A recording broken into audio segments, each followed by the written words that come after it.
Hey guys, welcome to another Patreon tutorial. Today I'm going to show you how I created this red panda using coloured pencil. So I used a variety of different coloured pencils for this. I've got a few of the Faber-Castell Polychromos, a few of the Caran d'Ache Luminance, and a few of the Derwent Drawing. So you don't have to have all of these sets of pencils, you can just use either the Polychromos or the Luminance, or you can use Prismacolor if you have it. The oil-based pencils, which are the Polychromos, tend to get a sharper point that you can use for a bit longer, so they're good for like details and things like that. Whereas the Caran d'Ache Luminance are more waxy, so they're better for more opaque applications. So when you need to add a lighter colour on top of a darker colour, I use those quite a lot for that. So if you don't have the Luminance, you could use the Prismacolor, but you could just use entirely Prismacolor or entirely Luminance. You don't have to use the Polychromos. I just chose these pencils based on the colours that I wanted to use at the time, so you don't have to have both of these, but I would recommend using a more wax-based one to get details on top if you have them. Just makes it a little bit easier. When it comes to the Derwent Drawing pencils, I would actually recommend getting some of these because when you use them on the Pastelmat or any sanded papers with solvent, they are probably the most opaque pencils that I've found. They blend out really creamy and very saturated and vibrant. The Luminance do that as well, but not as vibrant as the Derwent Drawing pencils. And the Derwent Drawing are also really good to go on top of other colours, especially the white and the black. So if you can't afford to get a whole set of the Derwent Drawing, I'd definitely recommend getting a white and a black, especially for this piece. But I use the Derwent Drawing Chinese White all the time, so I would definitely recommend getting that pencil specifically. These only come in a set of 24 anyway, and they're all very earthy sort of colours, so they're a great addition to any of your colour pencils that you have, especially if you're doing wildlife and natural subjects like that. Okay, and the paper that I'm using is obviously the Clairefontaine Pastelmat. So I'm just using a pad like this one. But you can also get it in large sheets that you can cut down to size. You can also buy a Pastelmat board, which is basically just the normal Pastelmat that's been mounted onto a more rigid board. So depending on how sturdy you want your piece to be and what you want it to look like and that kind of thing, you can decide to have it on a more rigid board. But the actual Pastelmat card is the same whether you buy it as a card or whether you buy it mounted on a board.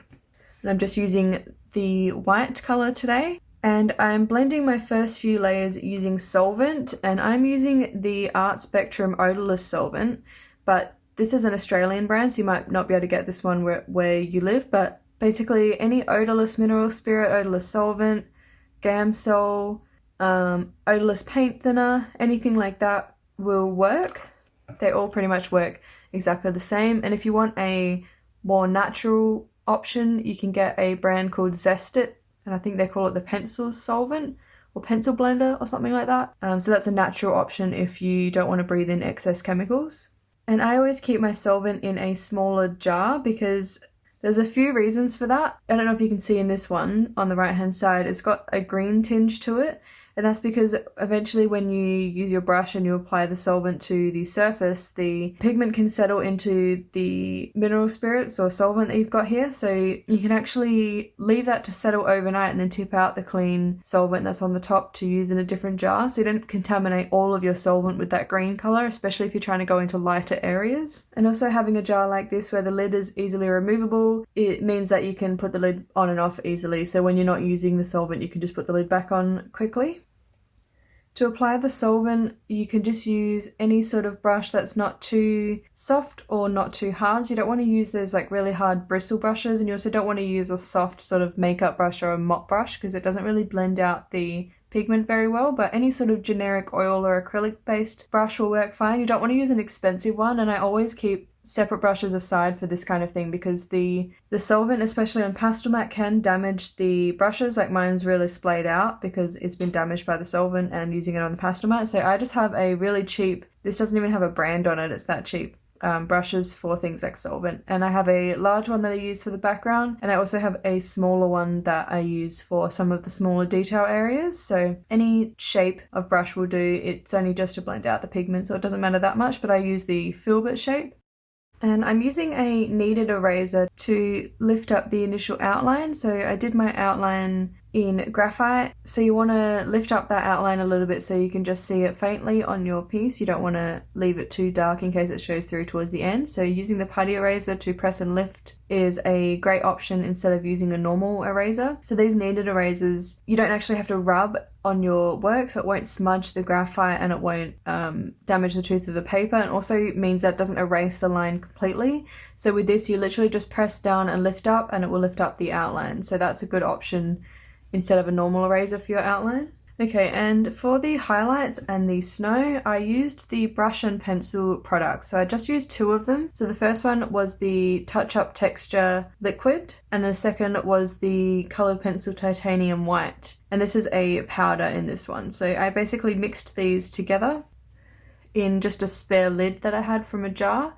And I'll show you a bit more about that when we get to it in the piece. But I also have a jar on the side that I just used to put water in for that as well, which I'll talk about a bit later as well.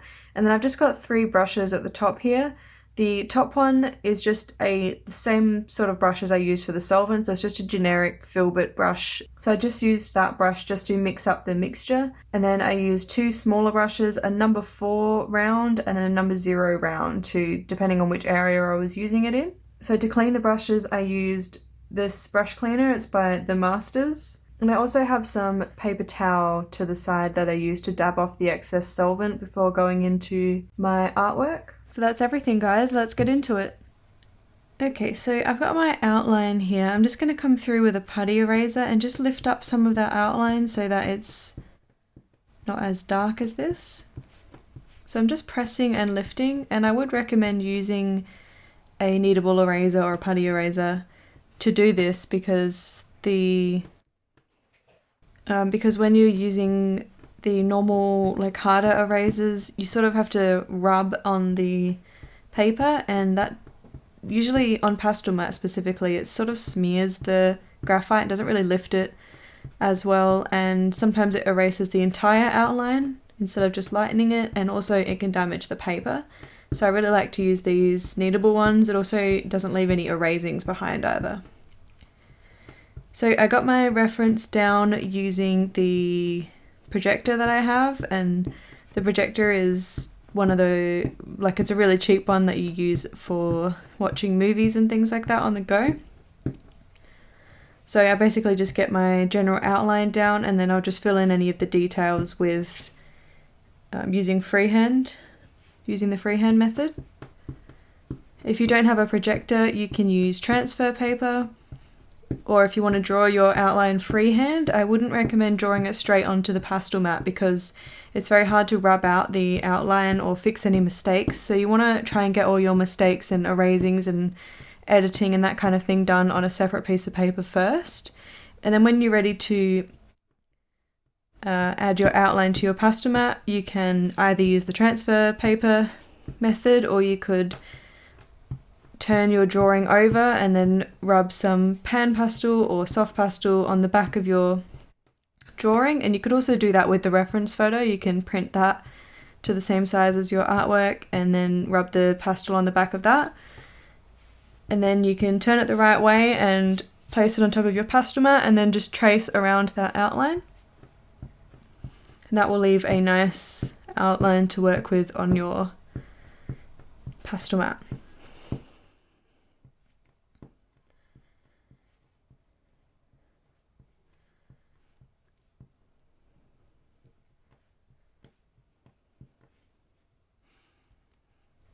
So with this piece, you don't have to start with a white pastel mat. You can start with a mid-tone pastel mat because we're doing a lot of layers with the coloured pencil. It does end up looking more opaque anyway on any colour that you choose. So if you don't have white, you can use any other mid-tone colour, or pretty much any colour you like with this one.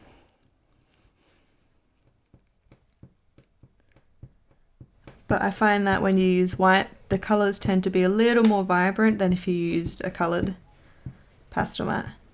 But you still can get quite a vibrant result on other papers. You could also do this technique on watercolour paper if you don't have pastel mat. I wouldn't use any paper that has can't take liquid mediums, so I wouldn't use like a Bristol Bristol paper or some of the other drawing papers don't take liquid mediums because you're going to be using solvent in this one. And if you're going to use the watercolor paper, I'd recommend a smooth paper.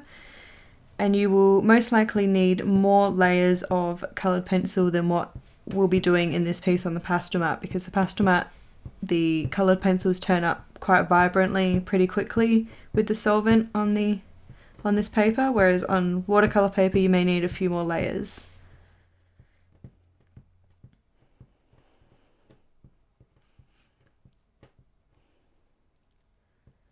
So I'm just coming over my entire piece.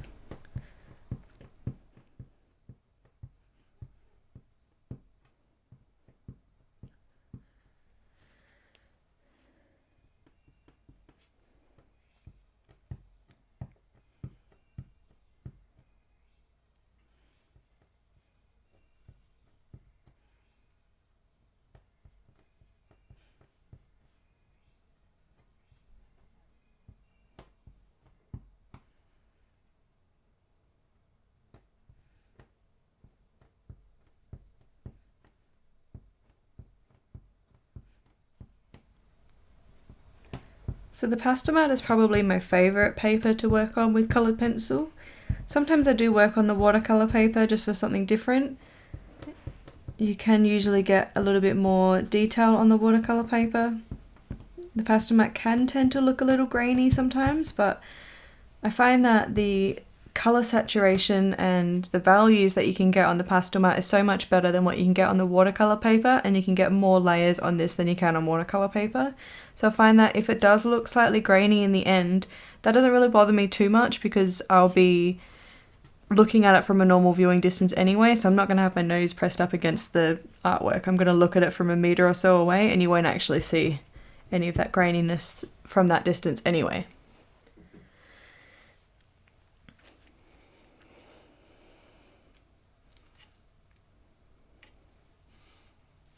Okay, so for the base layers, when I'm working with coloured pencil and solvent on this paper, I try and use the Derwent drawing coloured pencils. So the Derwent drawing set only comes with about, I think it's 24 pencils, because they're more earthy tones, they're not really vibrant colours. But I find that when you lay these pencils down and you add solvent to them, they become really rich and vibrant and creamy in comparison to pretty much all of the other pencils that I've tried on the pastel mat.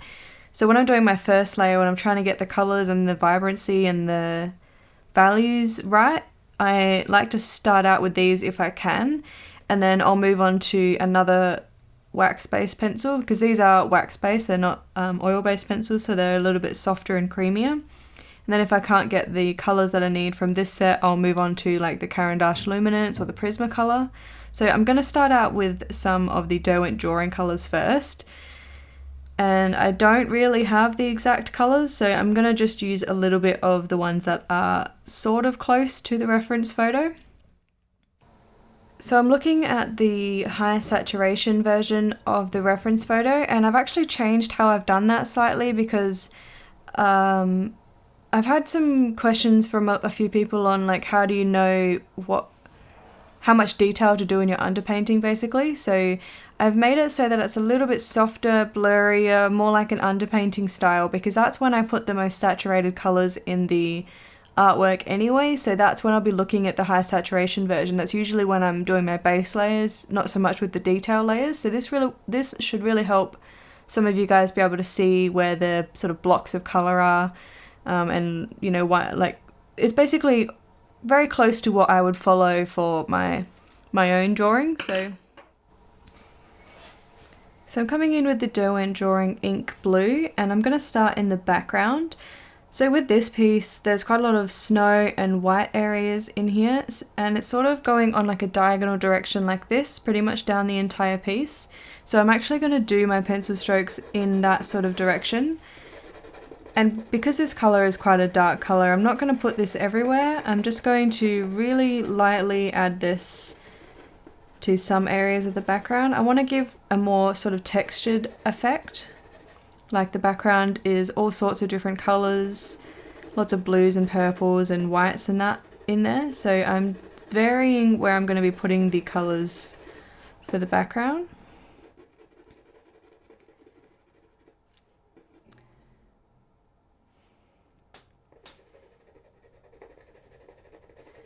And when you're working on pastel mat, you don't have to have a sharp pencil at all for the first few layers. So I've just sharpened my pencil by removing the wooden casing using a craft knife.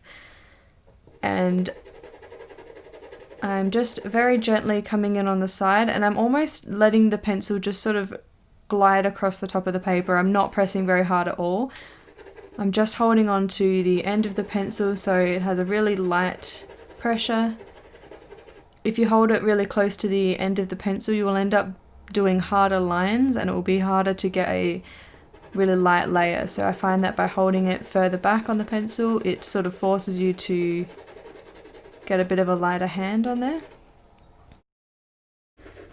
So just coming through and adding some of this colour.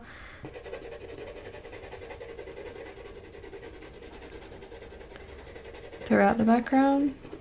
And we'll be doing a few layers before we add any solvent, so it doesn't matter too much if it's a little bit messy at this point. And that's another good thing about pastel mat in comparison to watercolour paper, is that you can be a little more messy with your strokes because the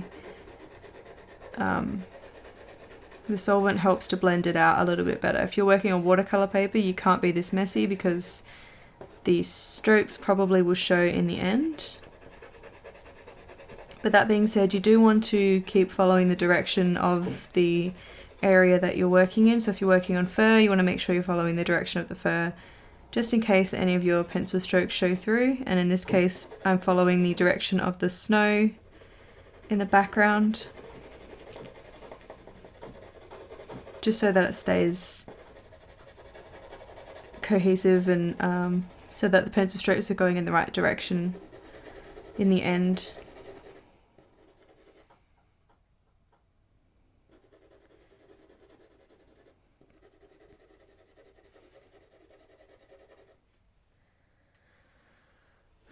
Then I'm going to come through with cool grey. I might just remove some of that wooden casing. It's just a bit easier to work with a longer tip on the pencil. These pencils do tend to crumble a little bit when you put them in a sharpener because of how soft they are in comparison to other pencils. So just keep that in mind when you sharpen them. They don't get to a super fine point like the polychromos or things like that because of how soft they are. But they do still sharpen, like much better than pastel pencils or anything like that. They do still sharpen to a decent point. And again, I'm not adding this everywhere. I'm just overlapping some of the darker areas that we did.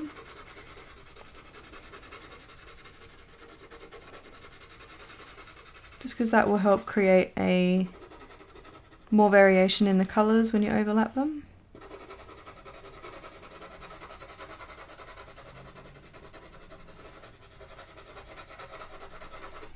And again, I'm just doing this very lightly.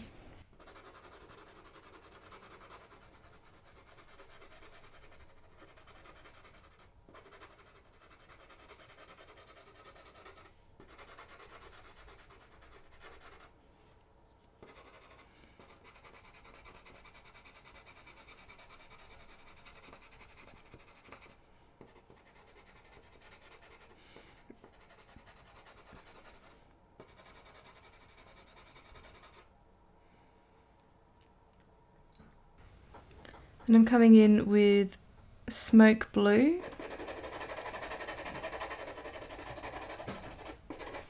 And this is more of like I would call it like a greyed teal. So it's not, these aren't very vibrant colours at all, but we can add other vibrant colours on top of this as well to just brighten it up a little bit.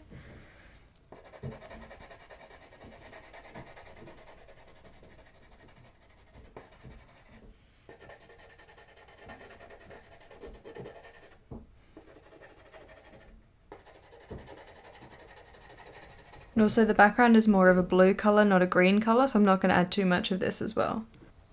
So I'm going to use Solway Blue.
I'm not too worried about protecting the light areas because with the pastel mat it's a little bit easier to go dark to light than it is using other papers as well.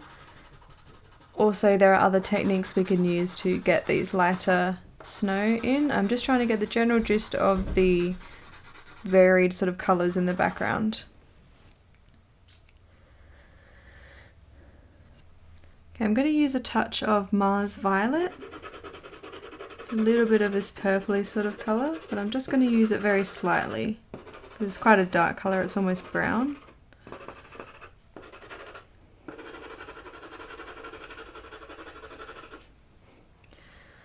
Alright, so I'm going to take Cyanine Blue in the Caran d'Ache Luminance.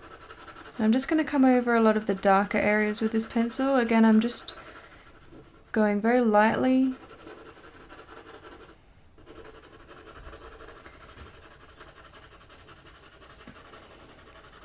Over the top of some of the colours that are here as well.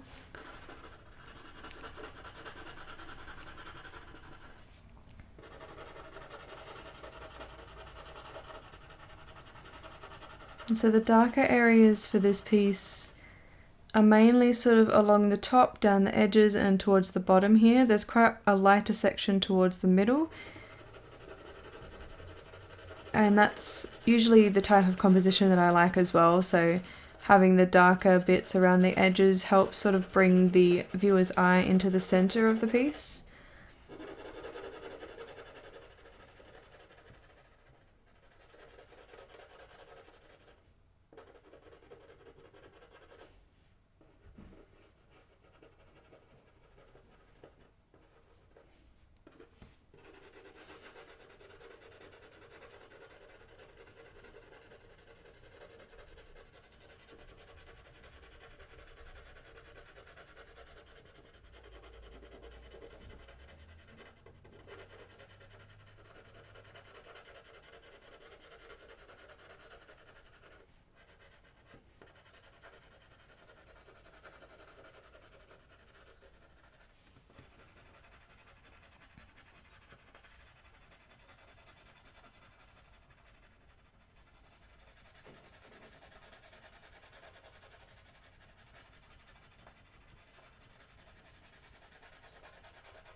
And I'm going to come through with light blue.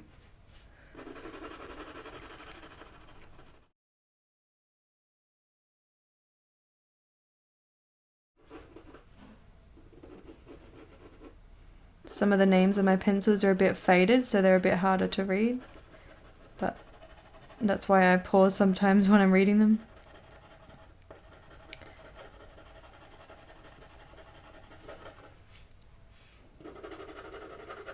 I'm just adding this to a lot of the lighter areas as well as overlapping some of the darker areas as well. And my background's not going to be exactly the same as the reference photo, and it doesn't have to be.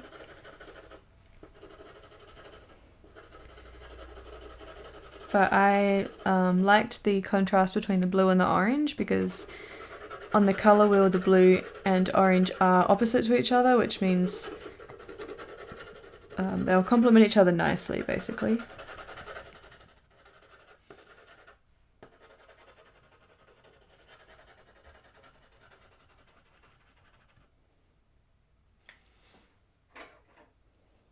Then I'm adding an even lighter blue, which is a light cobalt blue.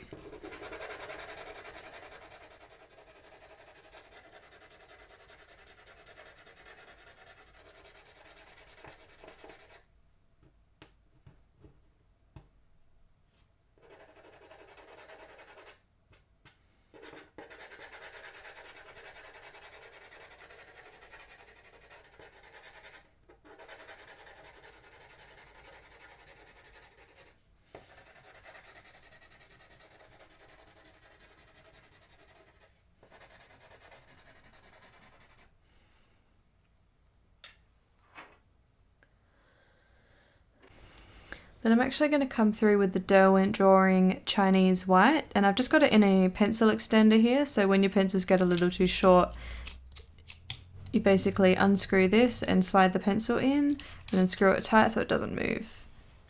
So there are a lot of different brands that do pencil extenders, but Derwent ones fit most of my pencils, so I like those ones. So I'm just coming in over the top of my entire background with this white because it will make the drawing look a little more cohesive. It will also lighten up the background quite a bit as well, and it will give another layer of pigment for the solvent to blend together.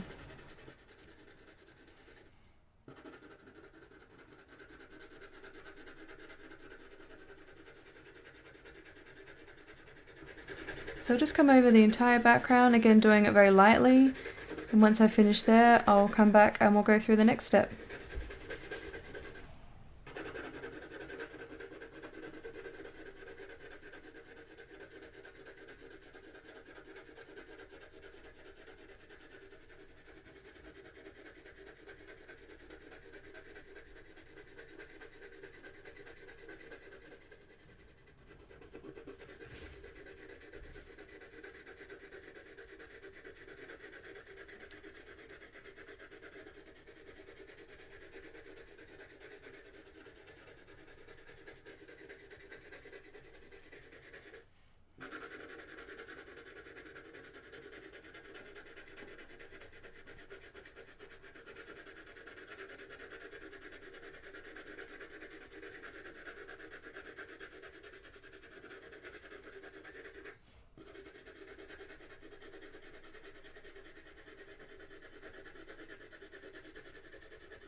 Okay, so I'm going to take manganese violet. I'm just going to add some purple throughout this.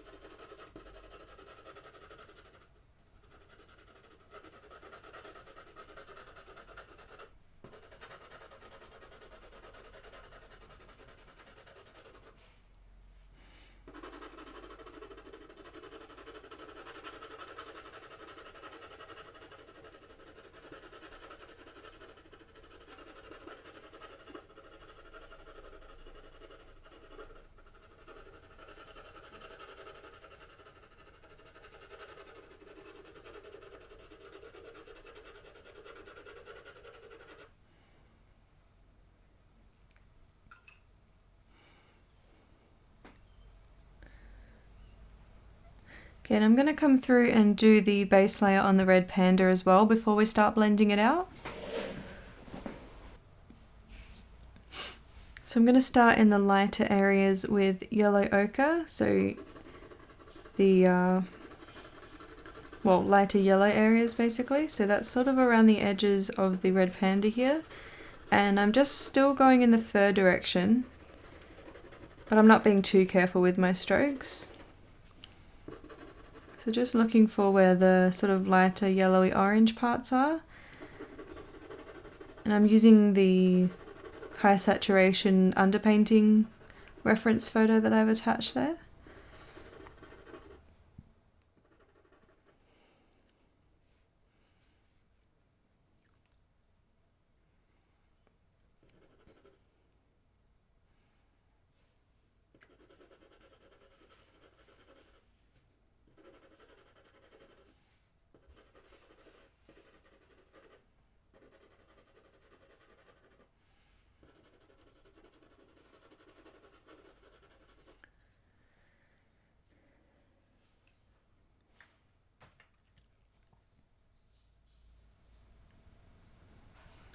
I'm taking Mars Orange and I'm just adding that to some of the lighter red areas, so more of the orange sort of areas. And we will be going over the top of this with other colours as well. But the Derwent drawing are really great for these base layers, so I'm trying to use some of these colours first before we go in with other colours. And this is one of the reasons why I tell you guys to tape your work to a board, because this is a really awkward angle to follow the first strokes. So if you had your work taped to a board, you can obviously pick up the work and rotate it around so that your hand is on a better angle.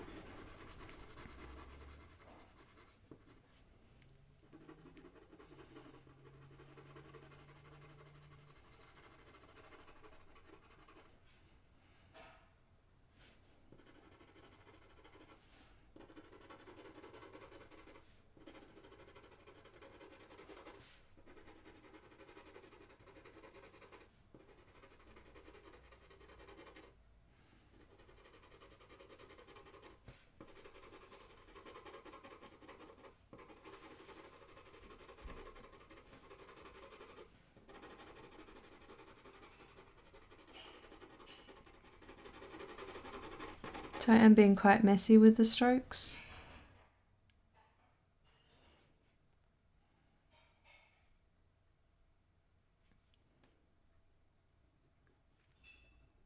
Just being a little bit more careful around the eye area, because that's a pretty important area to keep that detail in, so just a little bit more careful there.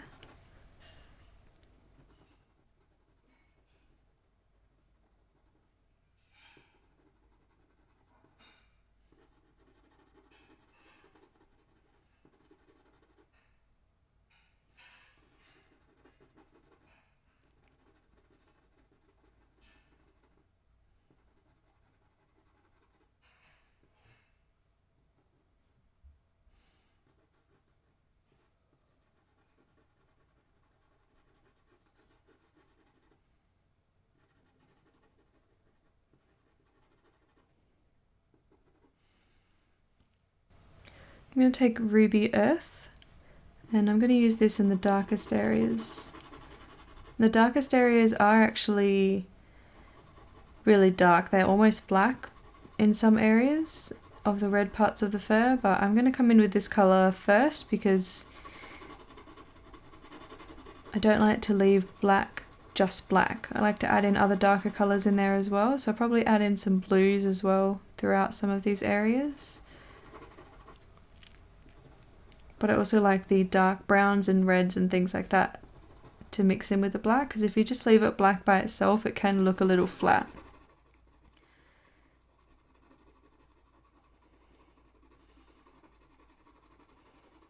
So you still want to pay attention to the direction of the fur and when it changes as well, because it's sort of around this point, it sort of comes out from that area into all of the other directions, almost like a little part or cowlick or whatever they're called in the fur or hair. So the fur changes directions around this little area here.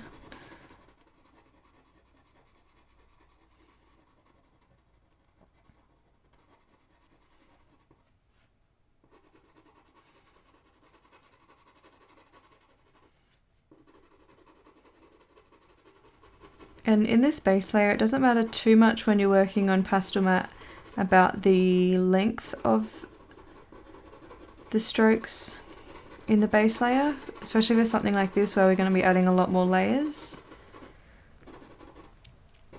Because the fur that's here is quite short, but my pencil strokes are a little bit longer. So for this subject in particular, it doesn't matter too much in the base layer. As long as it still goes in the right direction, just in case any of the little lines show through, you want them to be going in the same direction as the fur at least.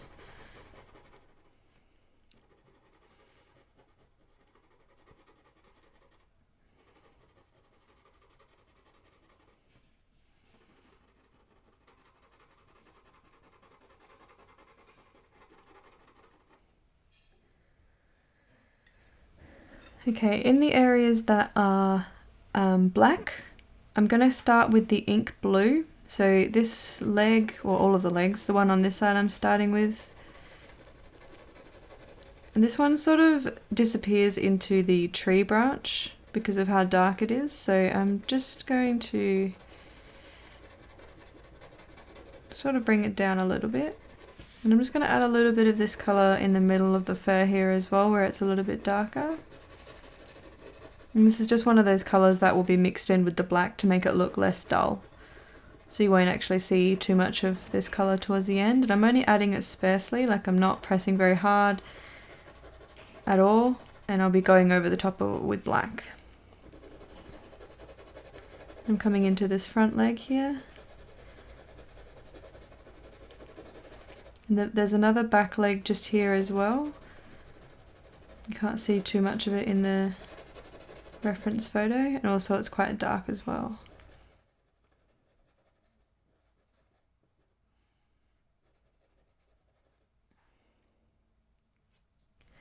Inside the ear. And I might just leave the nose and the eyes for the following layers, just so I can add a little bit more detail straight away rather than coming in with the base layer for those. Because I think I'll destroy that outline if I come in with the black straight away. Okay, so just taking the ivory black in the Derwent drawing.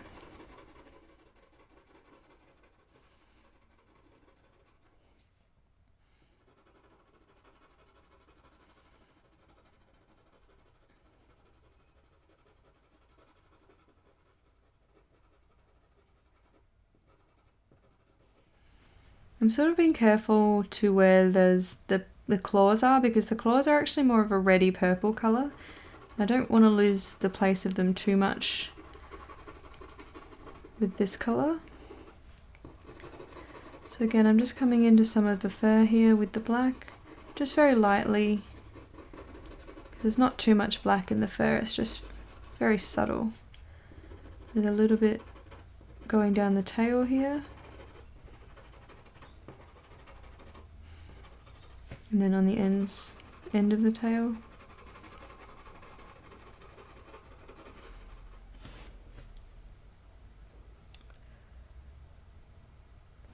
So I'm going to come in with that same Caran d'Ache Luminance purple that we used in the background, which was that manganese violet. And I'm coming through on the edges of the paws here. And then down the side of this leg.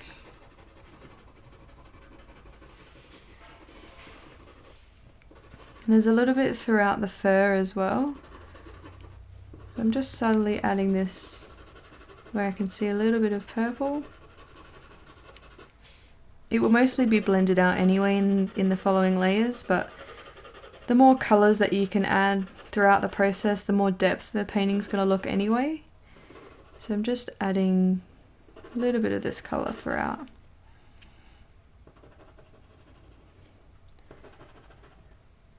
And the white areas of the red panda that are in shadow have quite a bit of this colour as well. So underneath the mouth.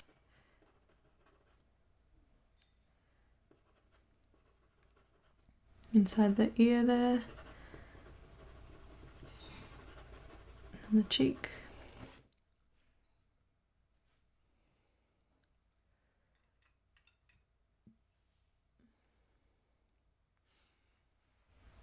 And I'm going to take the Luminance Phthalo Cyanine Blue. And I'm going to add this over the black areas as well.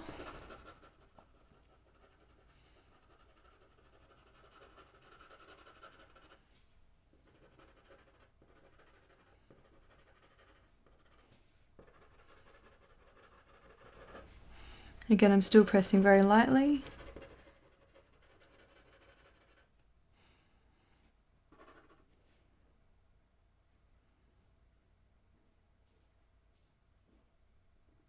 I'm actually just going to come into the nose with this, just being a bit more careful.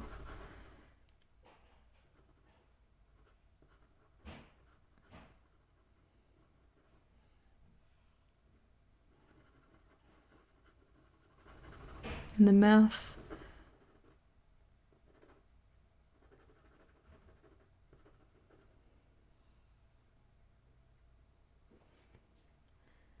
And I'll just come into some of the eye area as well.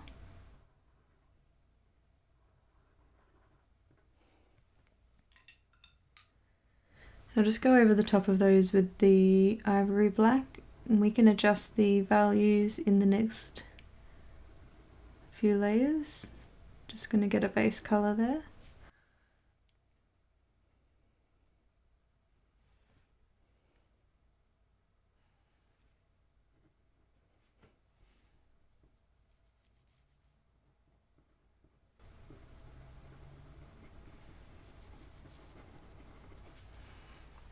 Okay, I'm taking the Caran d'Ache Luminance Red, and I'm just going to come over some of these colours.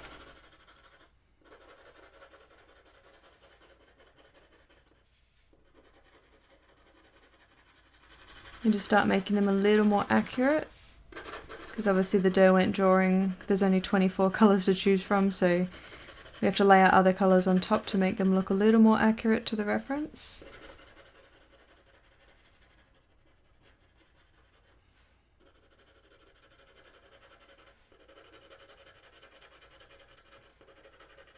So just anywhere that you see a little more red than what your drawing looks like, you can add this there.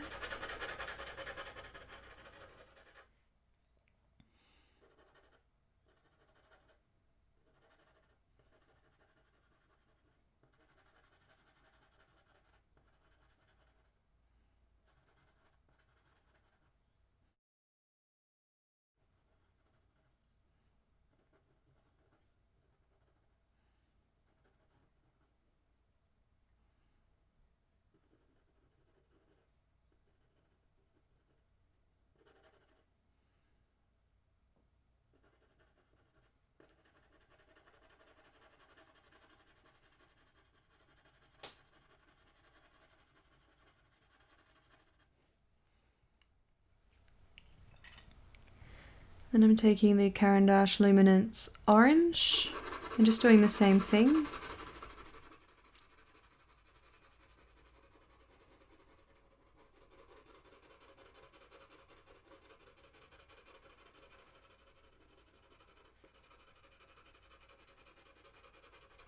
So just want to make sure that we're building up enough pigment for the solvent to blend these colours together.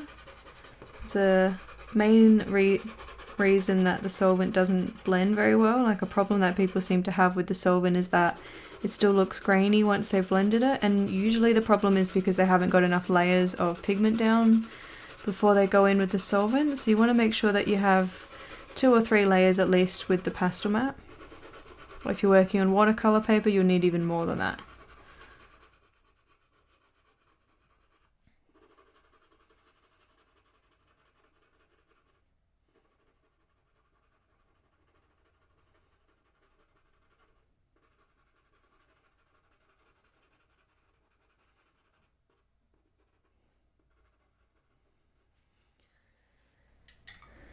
And I'm taking the Caran d'Ache, I think this says bismuth yellow. It's number 810. Just adding this to the really light areas that are more of that yellow colour.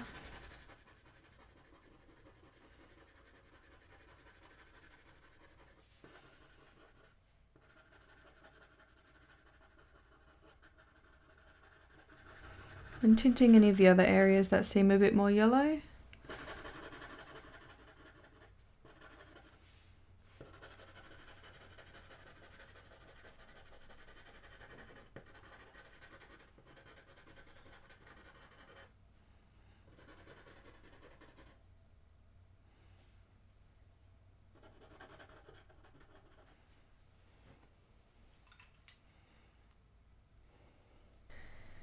Just going to come in with wheat in the Derwent drawing in the white areas, because when something is, like the reference photo is very white in this area, but I don't want to just leave it white because it won't allow you to add details on top of something that is just white, obviously, because you can't add white on white. That's what I'm getting at. So when you have a base layer of another color there first, then it's a little bit easier to add some details of the white on top of that if you want to.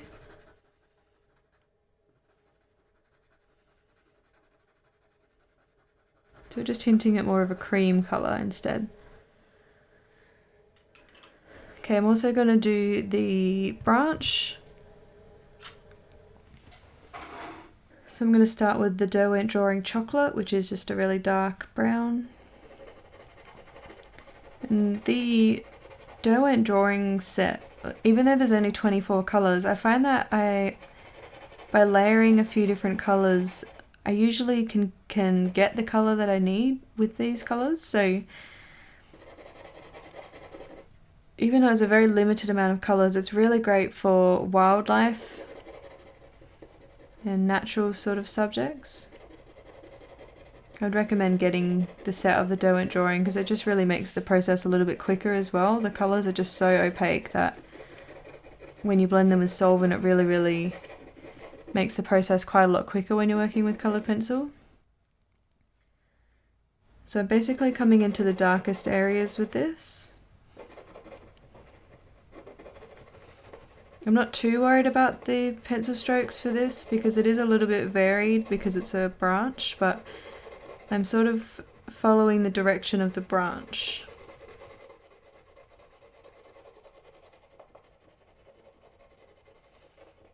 And I'm not too worried about the details that are on here, I'm just trying to get in a general base layer. So this would be one of those times where it would be much easier if you just rotated your artwork to get onto this angle.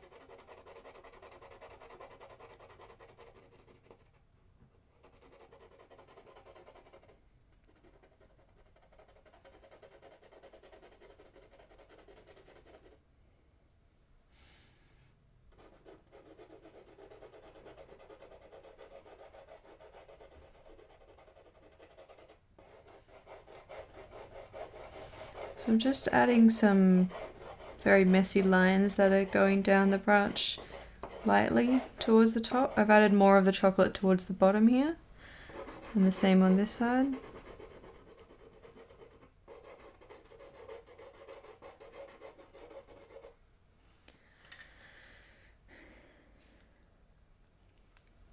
Okay, then I'm going to take the ink blue in the Derwent Drawing,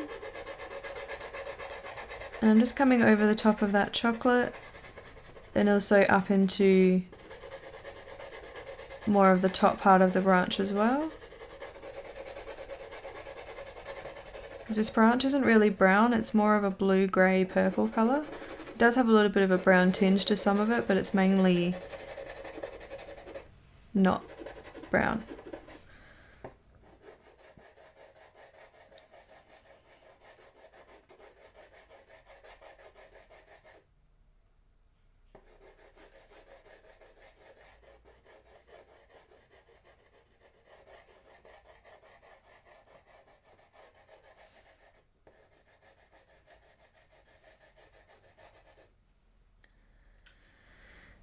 I'm just going to add a touch of olive earth. This is just a green. There's quite a lot of moss on the branch, so there's a bit of green throughout. I'm not adding it everywhere, just sort of randomly throughout the branch.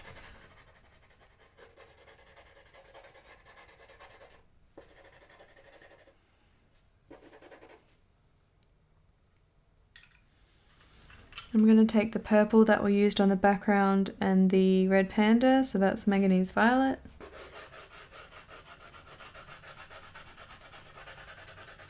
So you want to try and use a lot of the same colours throughout the entire piece. That will really help make it look more cohesive than if you just did the branch an entirely different colour to the red panda.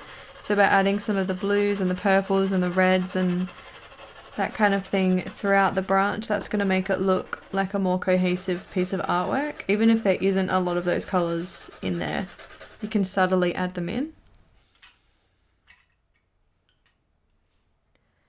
I'm going to add some of the light blue to the top of the branch.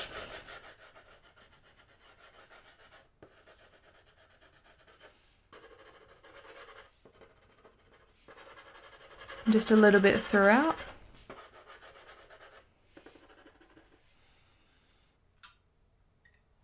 And just a touch of the scarlet.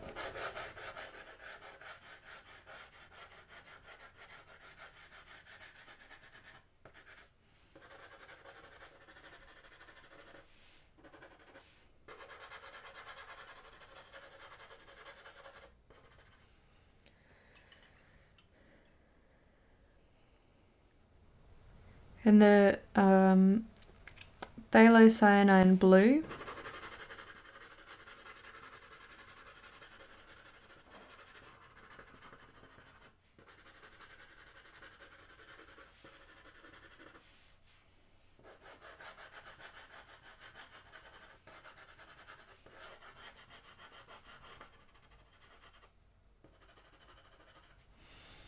And then I'm going to use a little bit of the Derwent Drawing Ivory Black, just in the darkest areas.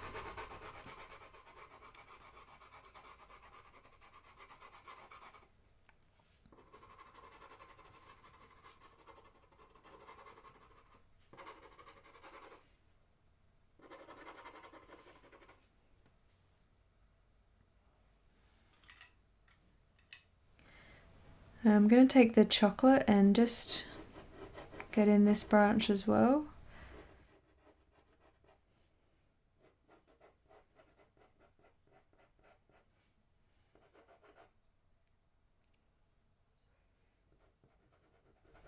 I'm not too fussed about getting in the detail like the moss that's on this branch just now, but we can come back and add in those details in the following layers, so just getting in a general shape.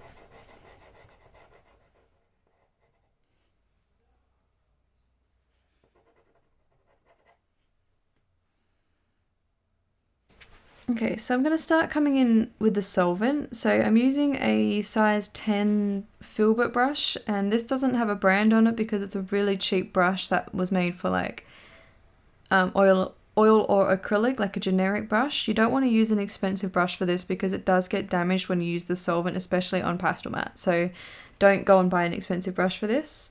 So I'm just dabbing it into my solvent on the side there, dabbing off the excess.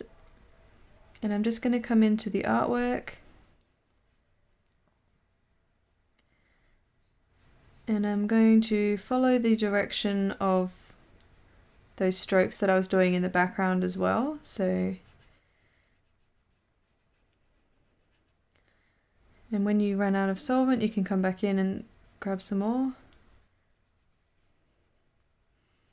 So just keep in mind that when the artwork is wet, it looks darker than it will when it dries.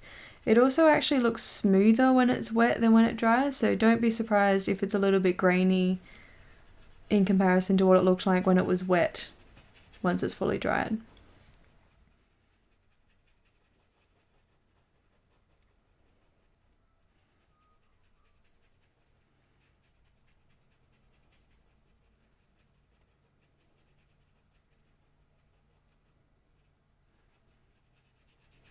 But you can already see how rich and vibrant the solvent makes the coloured pencil on the pastel mat.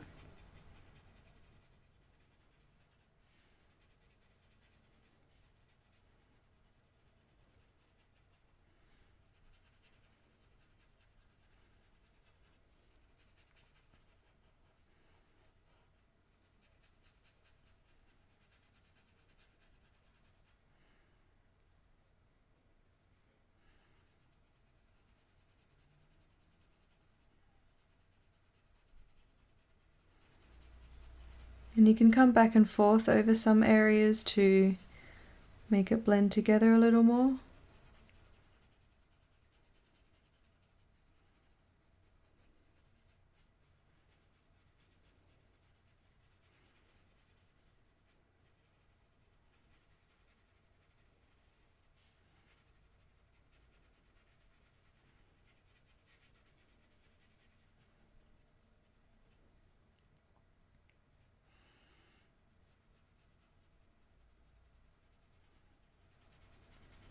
If you want to switch to the smaller brush to get around the edges of the red panda and the branch, you can do that.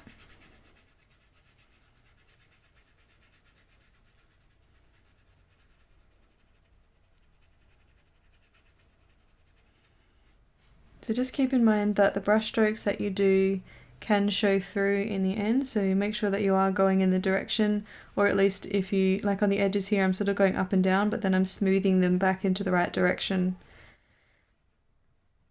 once I've got close to that edge.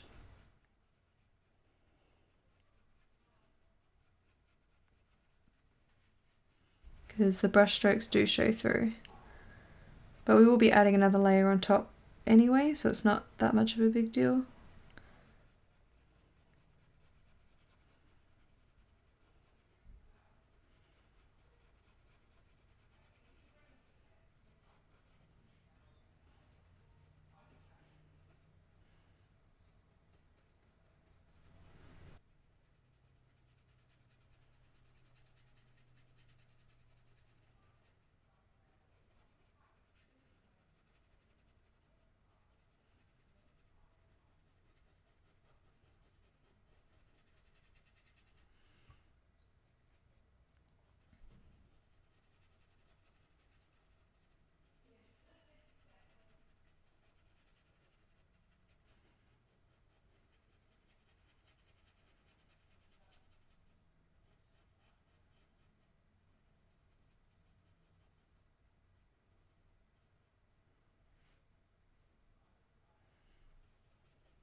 If you're worried about the toxicity and breathing in the chemicals using the solvent,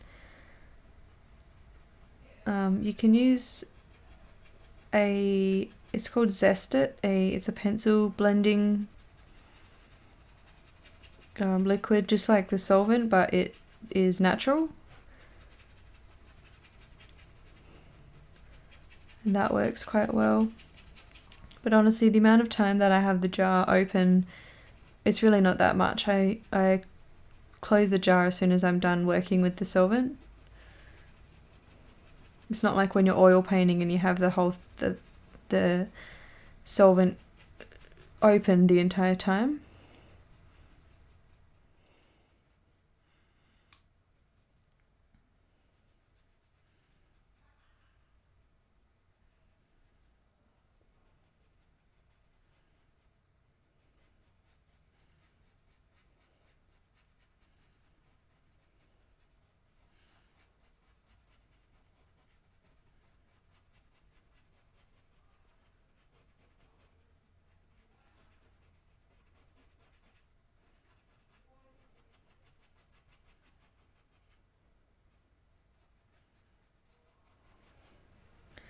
And while I've got the big brush in my hand, I'm going to come into the branch.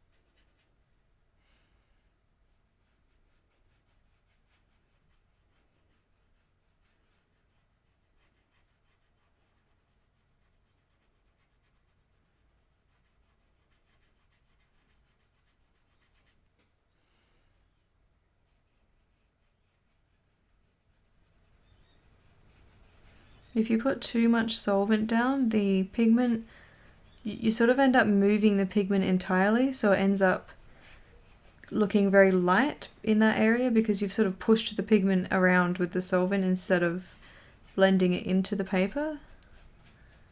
It takes a little bit of getting used to with how much solvent you can put down, especially depending on the paper that you're working on.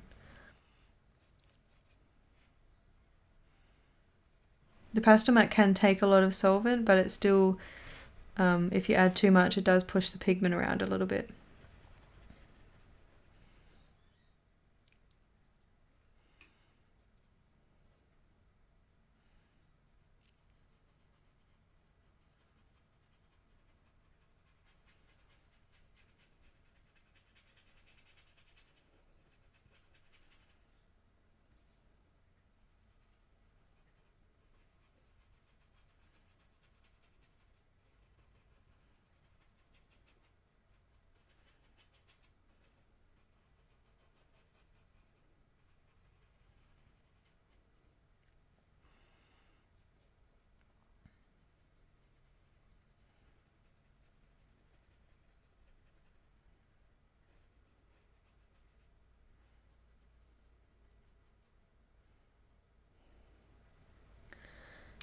Okay, I'm just going to clean this brush off, and I'm just dipping it into the solvent and then wiping it onto the paper towel until it comes off clean. Because I don't want to come into another project or this same project in a light area and have brown still on my brush.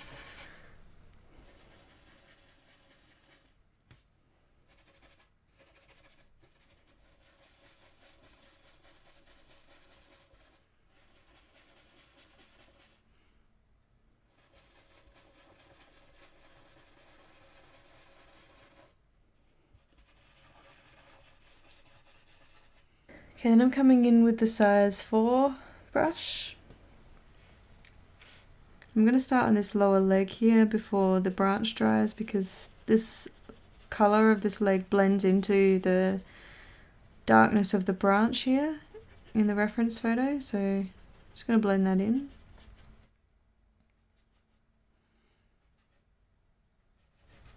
And then before I go into the lighter colours, I'm just sort of dabbing off most of the excess. It doesn't matter too much if you have a little bit of pigment on the brush, because we will go over the top of it, but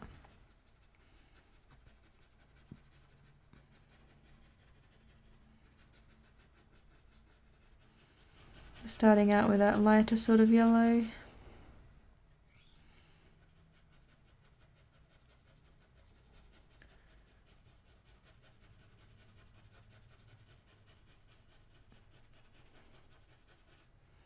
And again, I'm following the direction of the fur just in case any of these brush strokes show through.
And then with these stripes on the tail here, I'm just going to come into the light ones first, and then we can come back into the dark ones in the middle.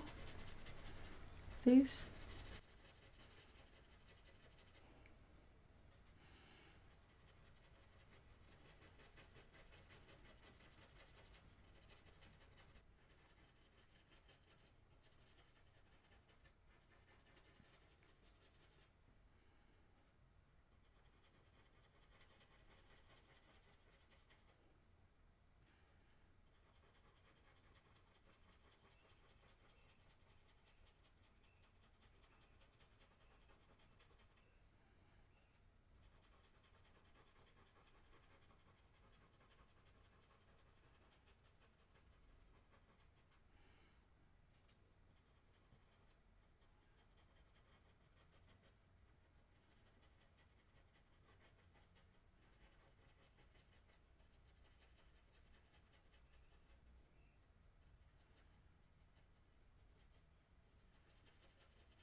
So I'm just being a little more careful around the face because of how intricate some of these details are. I don't want to blend out the detailed areas too much.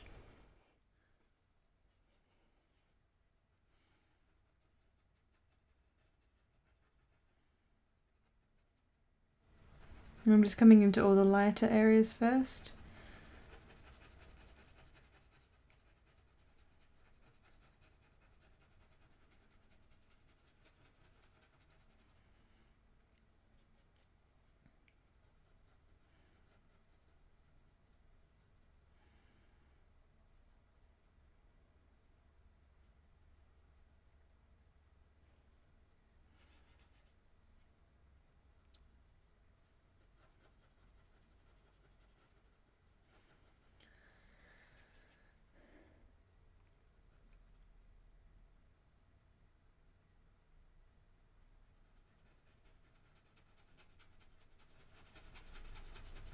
And you can switch to a smaller brush, you don't have to use the bigger brush for this.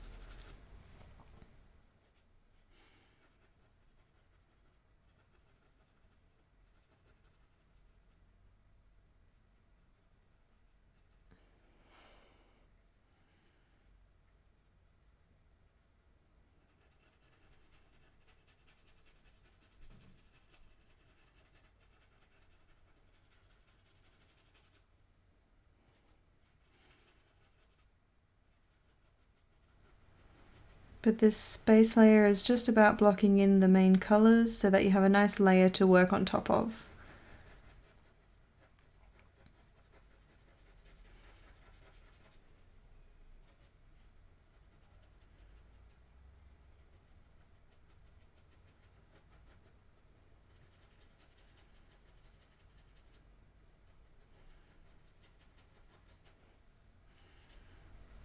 Doesn't have to be the perfect colours at the moment, we're just getting a good base layer there.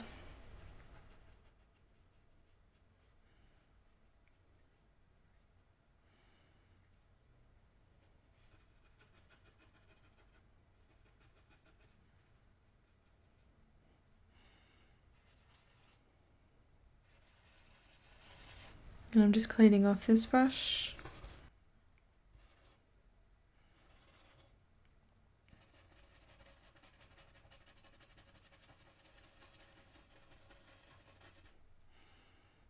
Then I'm going to come in with a number 4 round brush to get into the eye area and the nose area.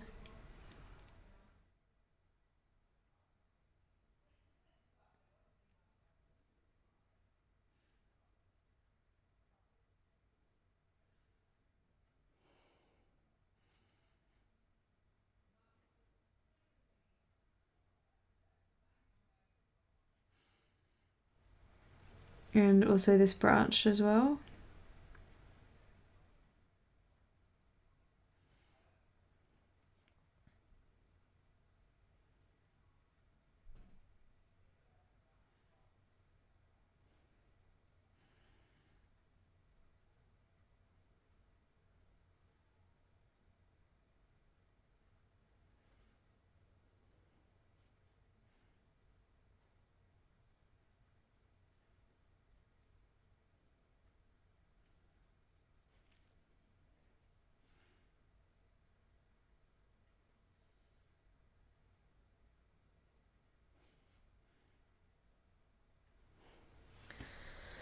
Okay, so I'm going to let that dry. I'm probably going to wait 30 minutes to an hour. It depends on the climate that you live in and how much solvent you put on your paper, and if you're working on a watercolor paper it's different to the pastel mat as well, but I'm just going to make sure it's definitely dry before I come in and add another layer, because you don't want to go into pastel mat with colored pencil on it.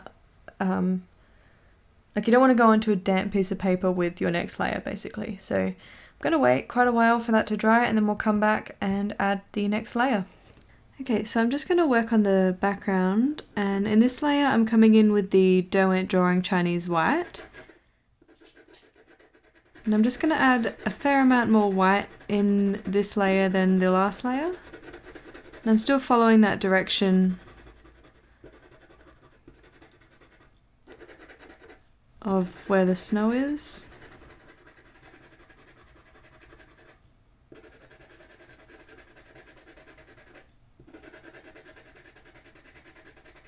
And I'm being random with the stroke, so I'm not following any sort of pattern or anything like that.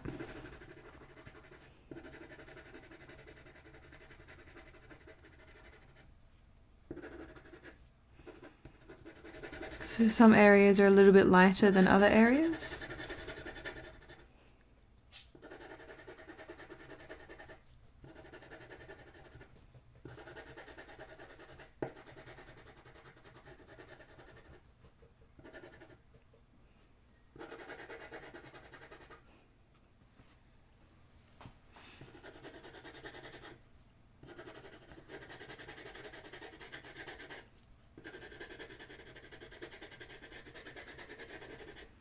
So this is just going to be a layering process again.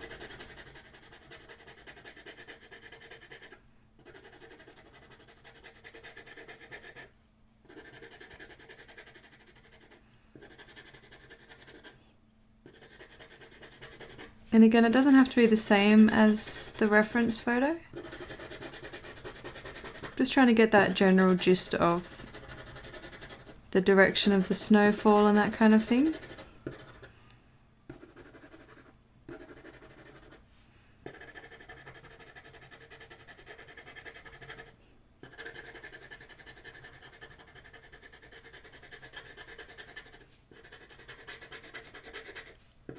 And again, I'm not pressing very hard. I still don't want to damage the tooth of the paper just yet.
Okay, then I'm coming over with the Luminance Manganese Violet.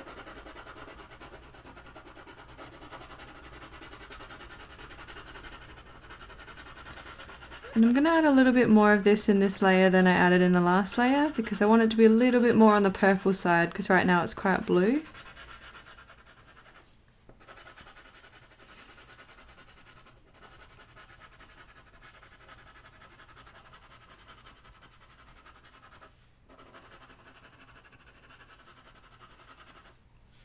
So I'm pretty much going to glaze this over the entire background, and I'm just using it very, very lightly still.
I'm actually going to come back through and do this on a different angle as well. So I'm going to come up and down rather than on that diagonal, just to give a little bit of variation in some of the colours.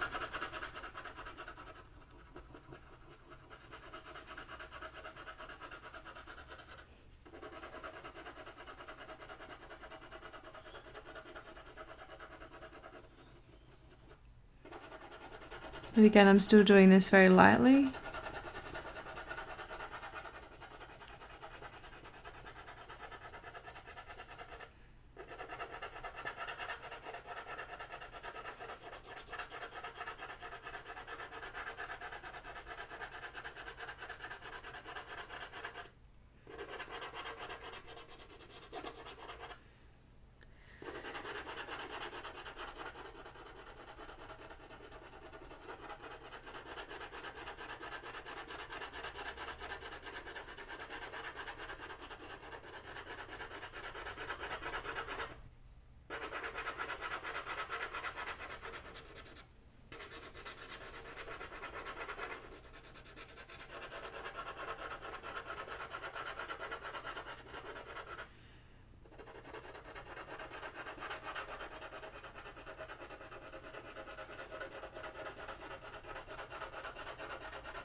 I'm going to use grey blue, and I was just going to explain that I'm using this colour because it's more of a greyed blue, but the name sort of speaks for itself. But just going to use this more in the darker sort of areas and just a little bit towards some of the middle areas, just sporadically.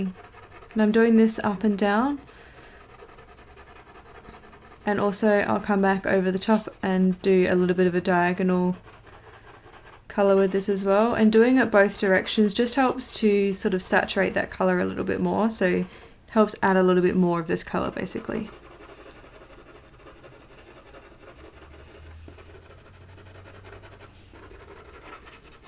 So I'm doing this more towards the edges and the corners because that's where I want more of the darker colours to be. But I am doing it very, very lightly still.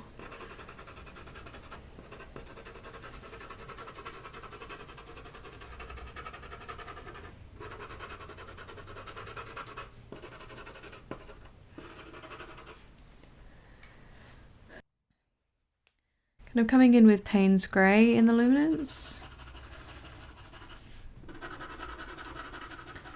And again, I'm just applying this in the corners where I want some of the darkest colours to be.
And then I'm going to come over that with the Odorless Mineral Spirit. So I'm taking the size 10 brush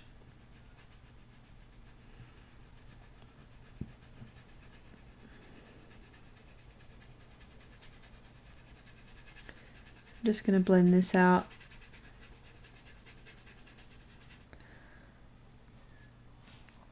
And just remember when you're going in the direction, when you're blending, just remember that when you're blending out your pencil strokes that you still want to go in the right direction as well.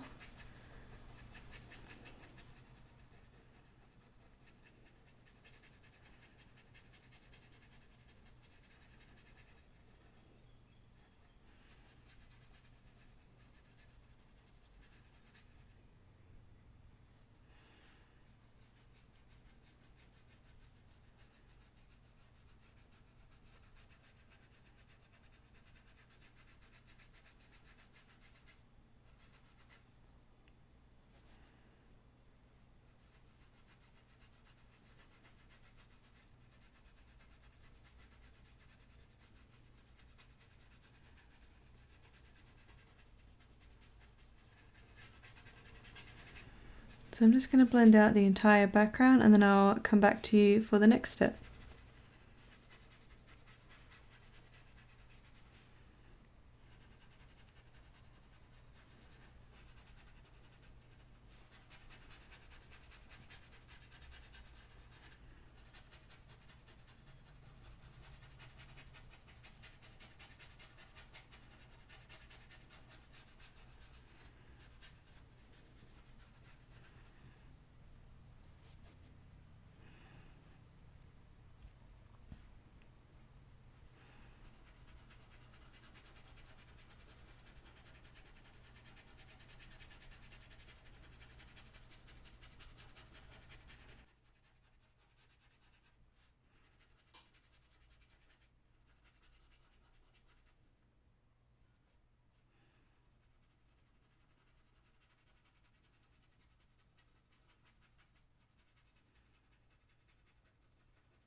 Okay, so I'm just going to let that dry for half an hour or so and then we'll come back and do the next step.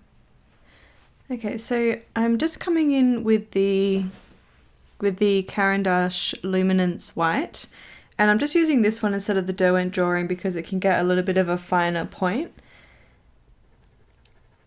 And in this layer I'm just going to press a little bit harder and start to get in some of the shapes of the bigger blotches of snow and that kind of thing. So I'm going to come through and add in the biggest areas of white that I can see.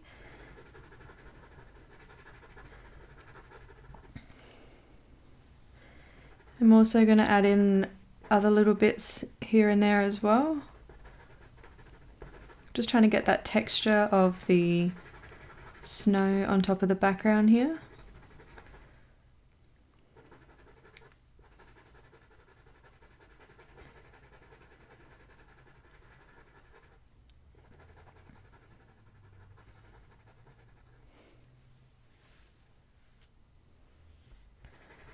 I'm still going in the general direction of the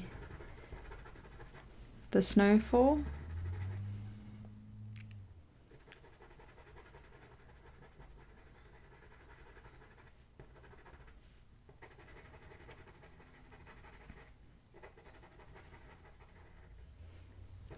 And there's some areas that are lighter than others, so some areas I'm not going to press as hard. But if you press a little bit harder, the white will show up a little bit more, so just vary it up a little bit. So do some areas with a bit more pressure and then some with a bit lighter pressure, just to make it look like it's varied. And then just mix it up between bigger sort of shapes, more circle sort of areas that are a bit more circle shaped, and then other areas that are a bit more lines or dots.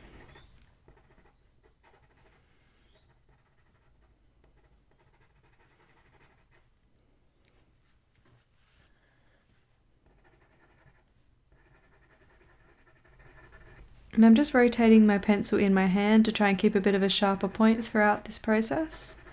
So you don't need to sharpen your pencil too much. Mine's not that sharp. I'm just rotating my pencil to keep an even point all the way through. And usually I wouldn't just go in with white to do things like snow. That's why I've come underneath and added these other layers below that, because these will show through the white, because in coloured pencils, white coloured pencil is not opaque. It's never going to cover the layer underneath that perfectly, which is what I want for this layer. We just want to start to get in that texture of the snow.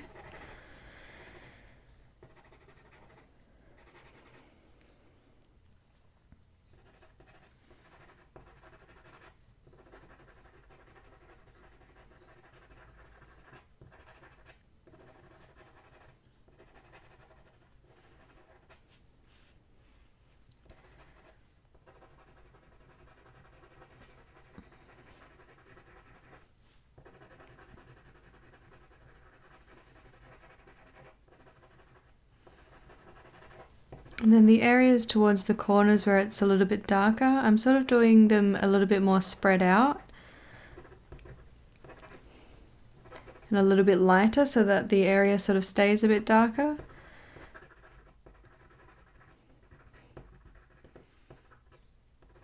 So less pressure on my pencil in most of this area.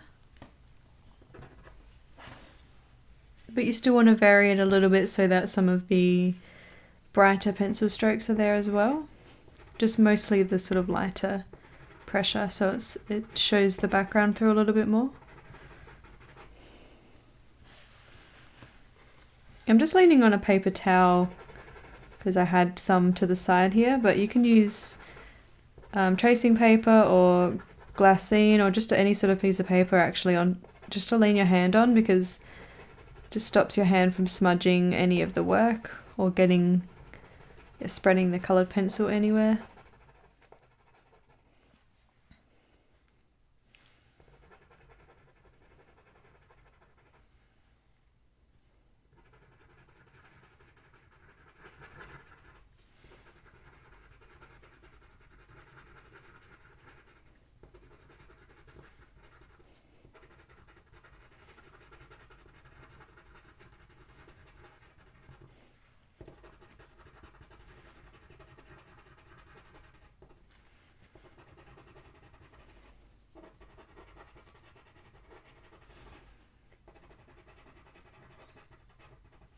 So it'll take a few minutes to come through and do this for the entire background. Now that my pencil is a lot more blunt, I'm actually just going to come into sort of the bigger areas, and then I'll sharpen it once I'm done and come back through to some of the smaller lines and dots and just add those in afterwards.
And this definitely won't be the same as the reference photo. This is just the general gist of the background so that we give the effect of snow. I'm not worried if it's identical or anything.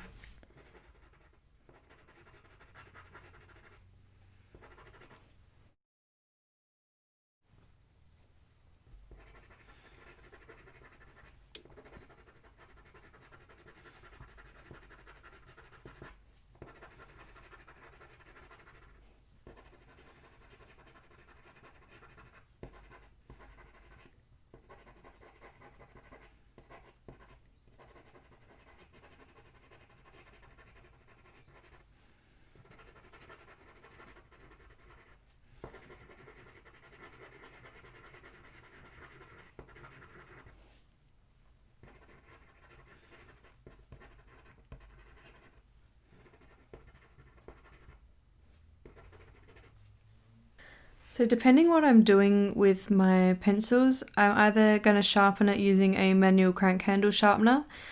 I use the Derwent Super Point Mini if I want a really fine point on my pencil, but if I am doing something like this where where I don't really need a fine point on my pencil basically, I use the craft knife sometimes because I'm just shaving away the wooden casing on the pencil instead of wasting some of the pencil in the sharpener to get that fine point. You sharpen away a little bit of your pencil that way, and these pencils are not cheap, so I like to use all of the pencil if I can. So sometimes I just sharpen away the wooden casing just to reveal more of that pigment to use that. You can just use a sharpener if you want to.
So now I'm just coming back through and pressing harder in some areas to get that variation of the white.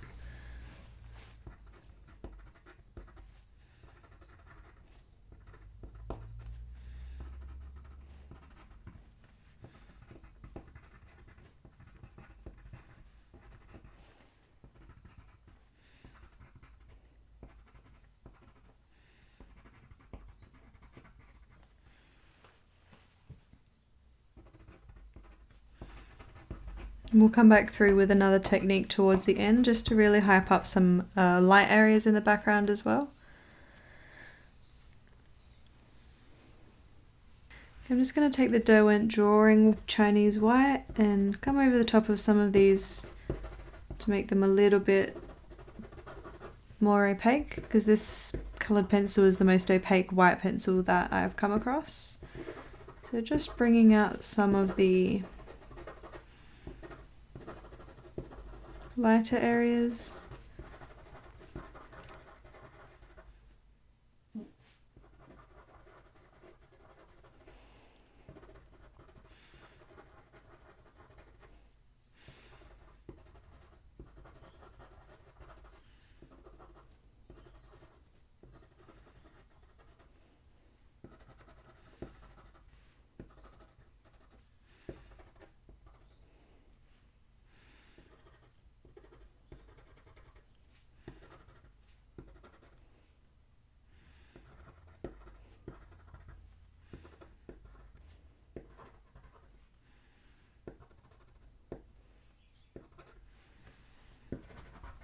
And I'm not putting this everywhere, just randomly throughout the piece.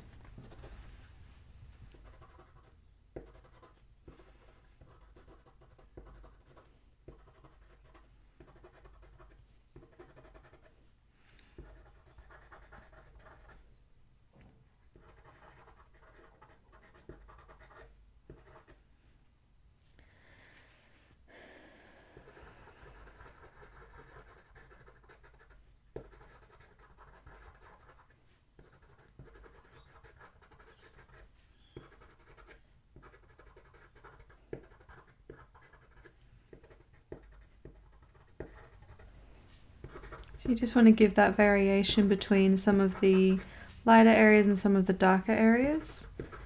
So you're going to sort of make some of the snow look like it's coming forward a bit more, and then when it gets to the background, that's when it gets a little bit blurred out and less bright.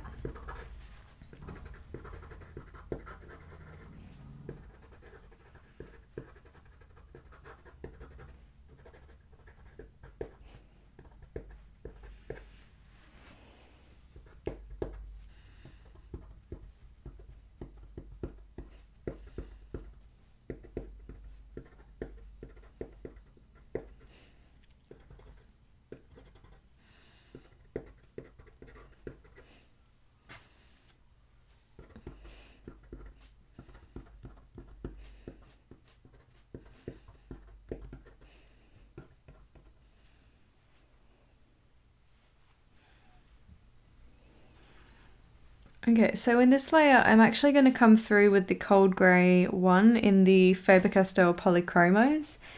And I'm going to use this to soften out some of the graininess.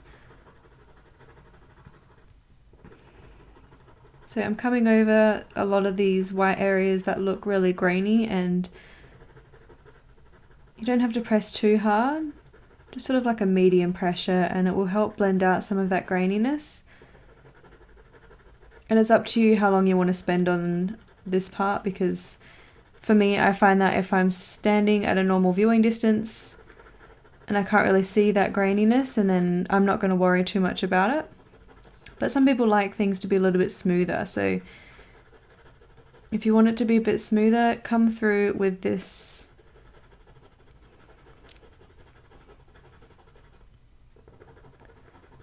cold grey 2 to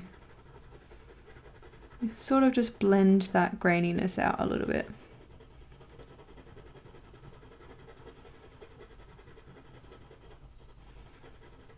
And you can just keep going over the top of areas until it looks a little bit smoother.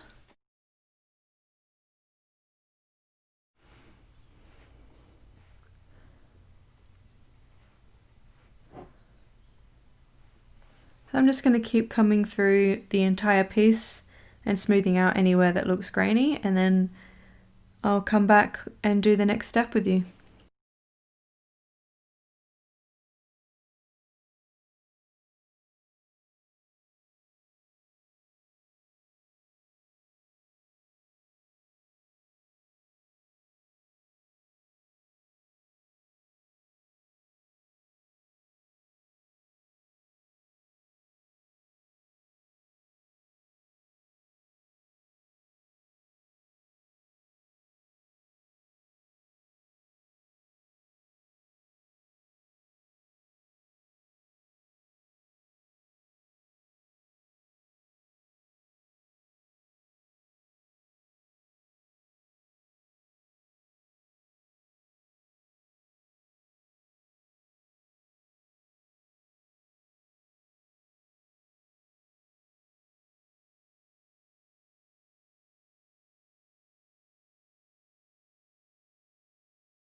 So to smooth out some of the graininess, I'm doing circular motions, sort of overlapping my strokes, and it's not going to smooth out completely, but it definitely looks a lot smoother than if you didn't do this.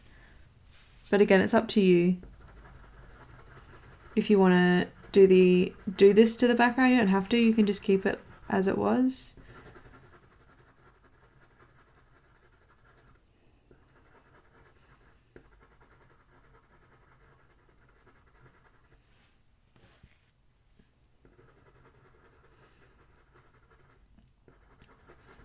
The positives to working on the pastel mat is that you can get heaps of layers, but the downside is that you also need heaps of layers to make it look smooth, so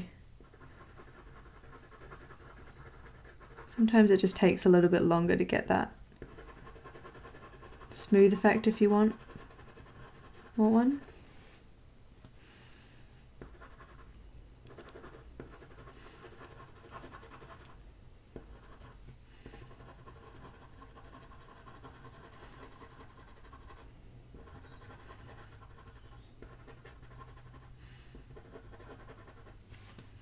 And again, I'm just rotating my pencil in my hand as I go so that I am continuing to keep the point sharp overall.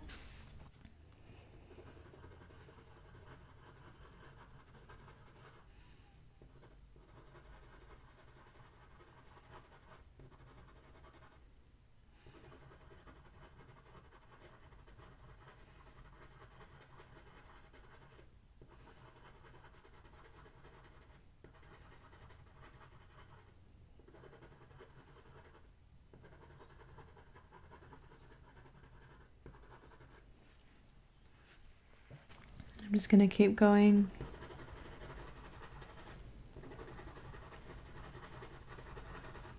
until I've covered the entire background this way. I'm also using this colour in between some of these areas to add a little bit of sort of a lighter bit of snow in some areas. So not as bright as the white, just a little bit of a duller colour in some areas, so it looks like it's a bit more in the background.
Okay, and so we're going to work on the branches next, and the reason that I'm doing it in this order is because that the red panda is sitting on top of the branches and also on top of the background.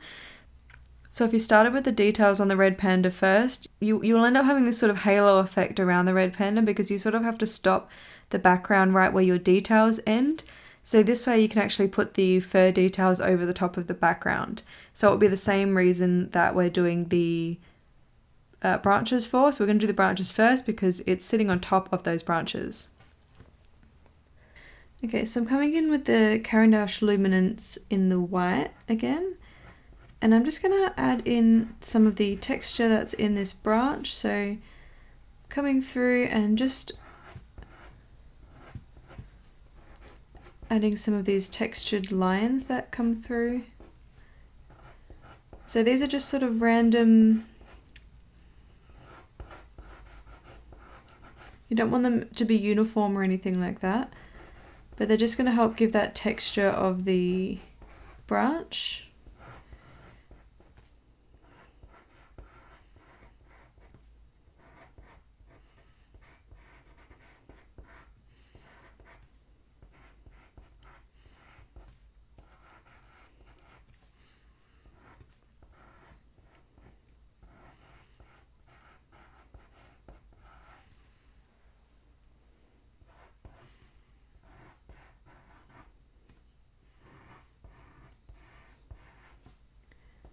So we're just sort of defining where these lines are going to be, and I'm also coming down about 2/3 of the way down this branch. The lines that are towards the bottom are a bit more, like a bit darker, but we're just going to start with the white just to get in some of that texture first.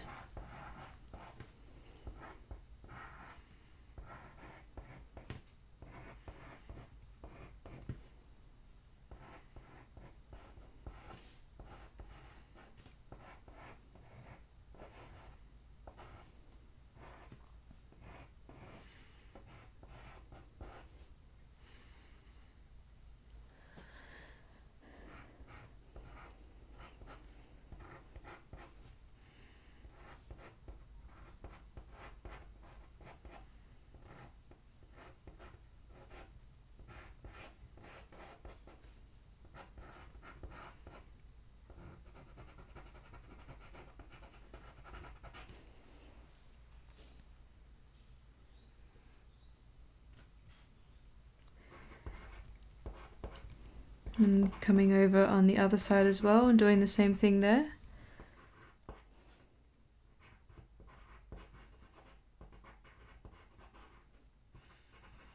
And this side, because it has a lot of this sort of really bright green area where the moss is, there's almost just white dots because of the snow.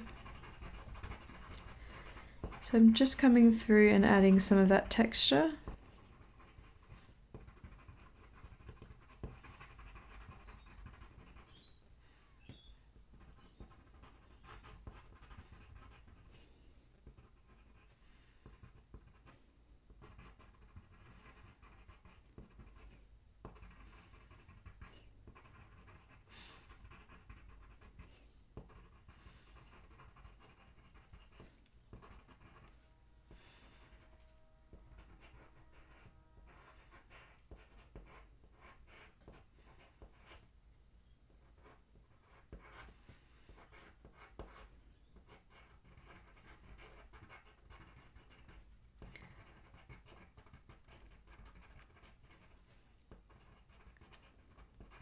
So I'm not worried about any of the colours at the moment. I'm just starting to get in this texture with the white because we'll come back over the top with other colours afterwards to help define some of those colours.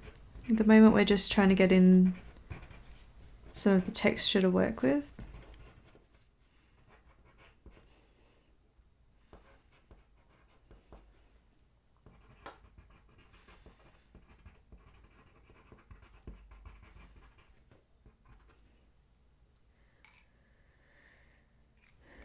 Okay, then I'm coming in with the Luminance Black. And I'm going to come underneath some of these lines, so we're going to try and make them look a little bit like they're 3D. So you don't want to come underneath all of the lines.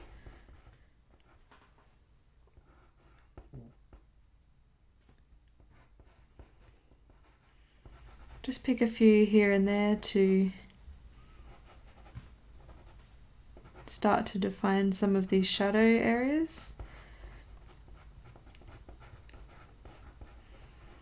And then towards the bottom part of the trunk where it's more in shadow, you just want to add a little bit more of this black.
And then on this side,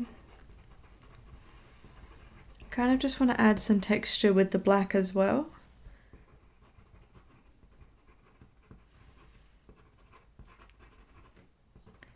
Just sort of random bits of black.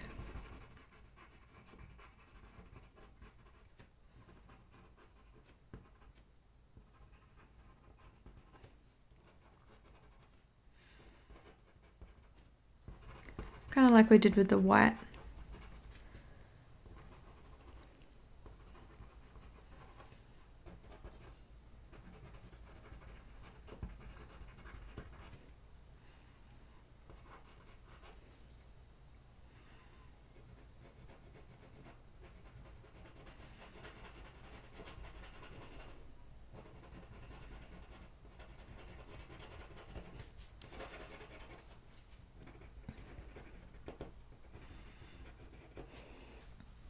So I'm going to come in with the Caran d'Ache Violet. Just going to add in some purple throughout this branch, so I can see a lot of this colour in the reference photo. I'm sort of glazing this throughout the darker areas.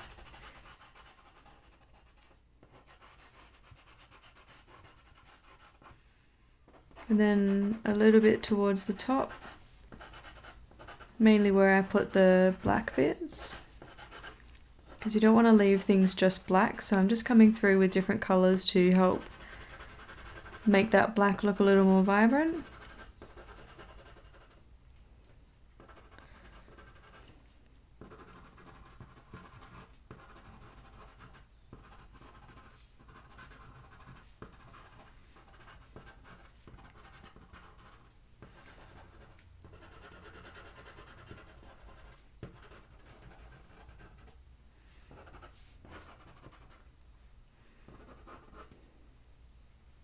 I'm going to come through with Phthalocyanine Blue.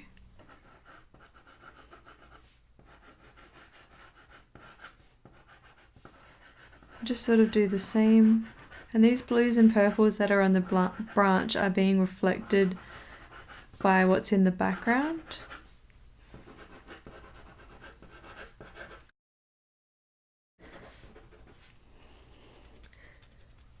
So by having colours like these on the branch here, as well as on the red panda and in the background, will make more of a cohesive look.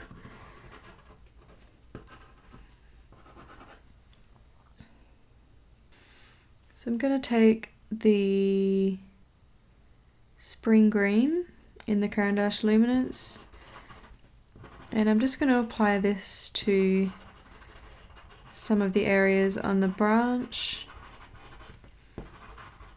This will just help with that mossy sort of look. I don't want the branches to be too detailed because I don't want the main focus to be on the branches, so I'm just trying to get the general effect here, and there is some of this throughout this branch as well.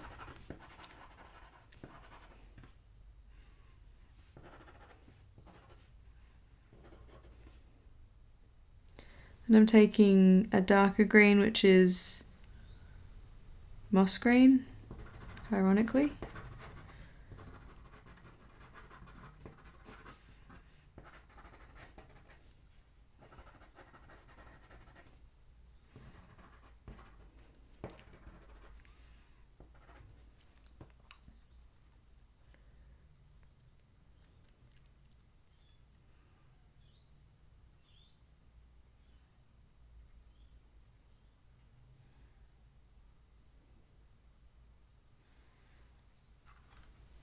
I'm actually just going to come into this branch as well.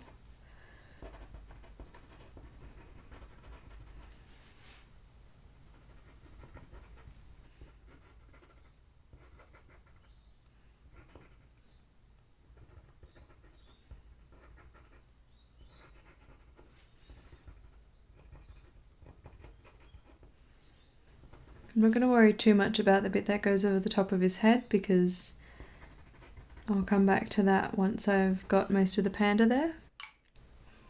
And I'm just taking those same two greens .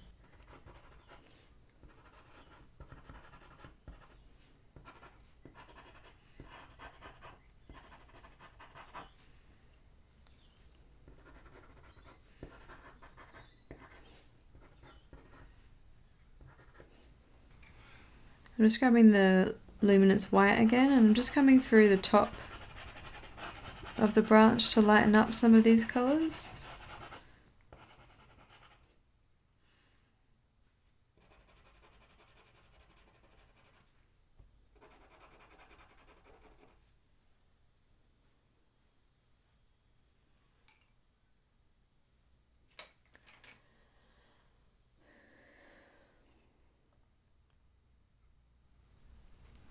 And I'm just going to glaze over the bottom half with the Faber-Castell Polychromos Dark Indigo.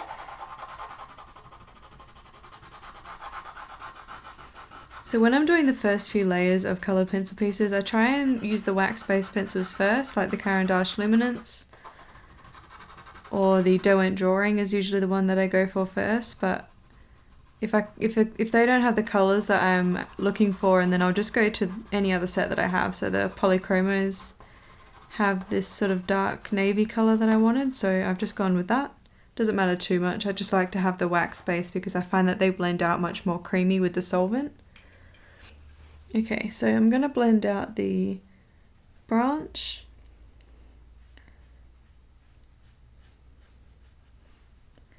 For this, I'm not blending it out into each other too much because I do want some of this texture to show through. So I want some of the lines that we put there to stay there.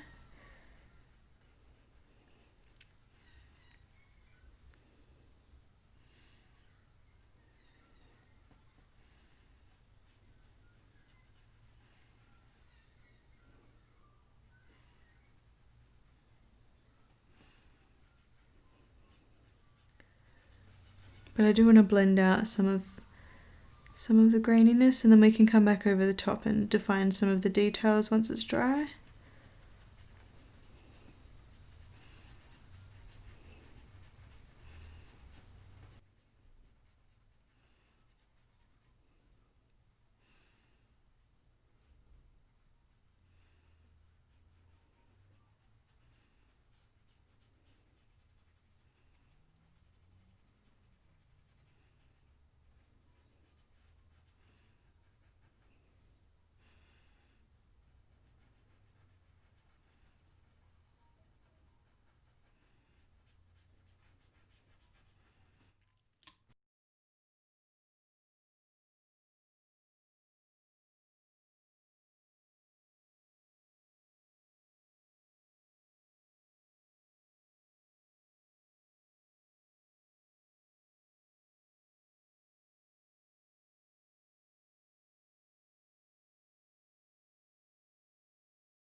Okay, so while the branch is drying, I'm going to move on to the fur on the face area.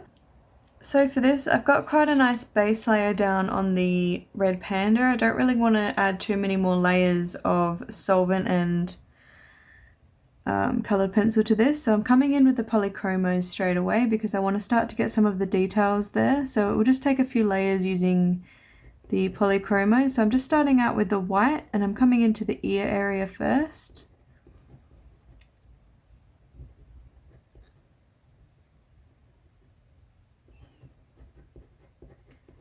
And the detail that we're going to be putting in on this piece isn't going to be heaps because obviously the red panda is actually quite small in comparison. It's not a close-up of the red panda, so don't have to put too much detail in.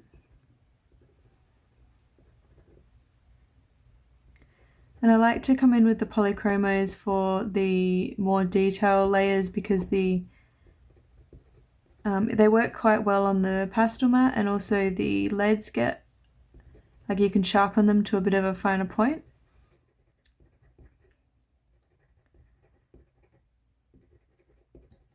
So I'm just coming through the top part of the head as well with the white. And you want to make sure that all of the pencil strokes that you're adding are going in the same direction as the fur is going in.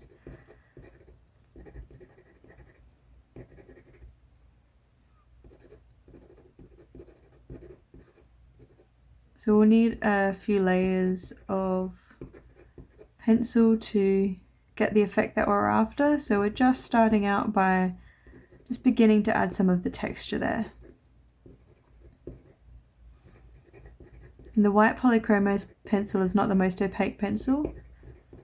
That's okay. Just beginning to add some of the texture, so it's not, we can always add the luminance or the derwent drawing a little bit further on down the track to brighten up these, and we can also use the brush and pencil products, which I'm going to use a little bit later as well.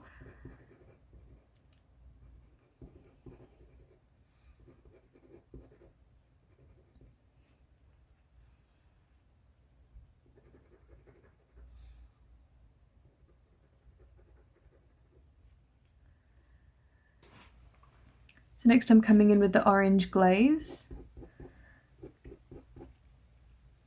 And again, just following the direction of the fur, so you want to make sure that the pencil strokes that you're adding are as long or as short as the fur in that area. So for the head, the fur is quite short, so I'm making sure that my pencil strokes are only as long as the hair is here, for the fur.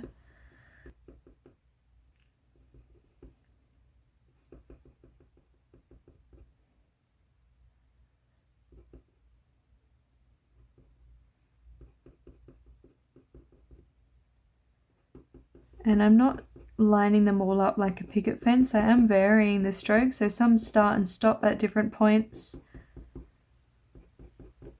and some curve slightly differently in a different direction.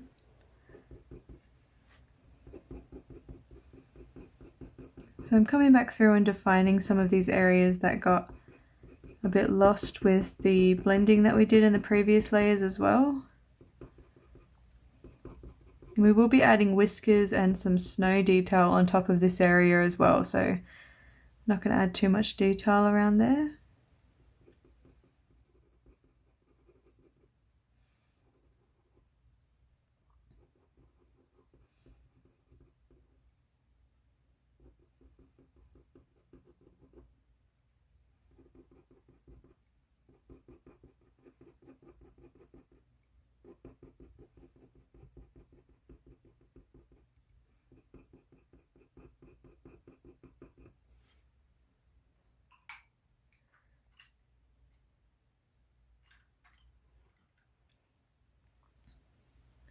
So the background actually comes a bit further into his neck area here. So I'm just coming in with the luminance light cobalt blue, and your drawing may not have this problem, but mine, the black bit sort of went too far into the background. So I'm just coming back through with some of these background colors to adjust that. So if you need to fix any areas, you can come back through with some of the same colors that we used in the background and just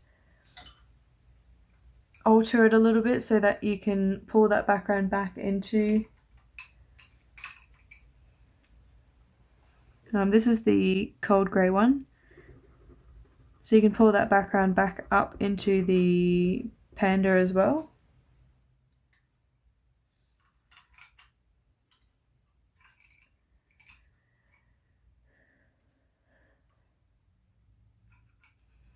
And the luminance white.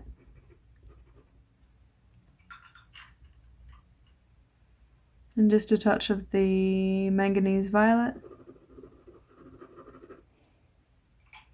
Back to that cold grey one.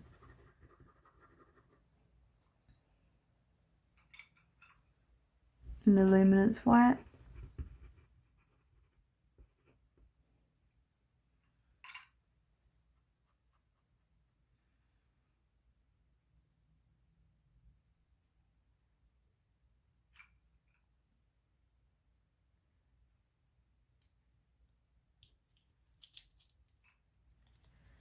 I'm just going to take the Polychromos Dark Indigo. We'll just come into some of these dark areas. And there's not really a reason why I'm starting with certain colours. I've just looked at my reference photo and then seen which colour I can see that's the most obvious to me. And then I've just taken that colour and started to go in with that. There's not really a reason why I started out with the white or the orange or anything like that. I'm just looking at my reference photo and picking out a colour that I can see, adding it to the area that I saw it in, and then looking at my reference photo to see if there's anywhere else I can add that colour as well. So this colour sort of comes down the bottom of the chin area.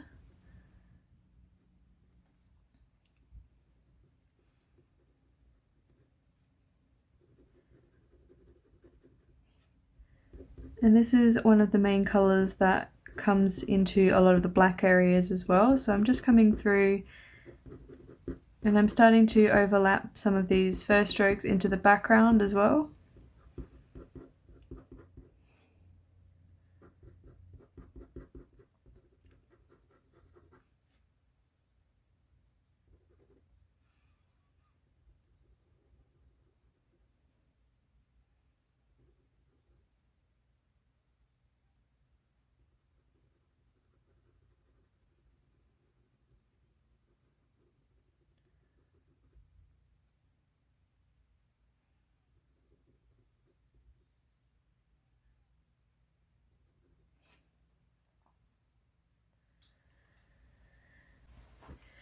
And I'm taking the middle cadmium red.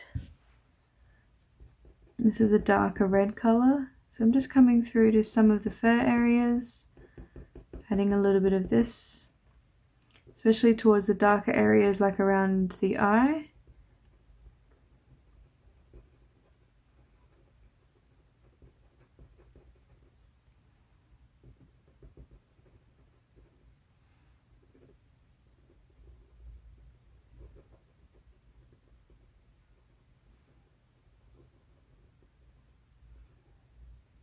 And there's a lot of this colour towards the mouth area as well.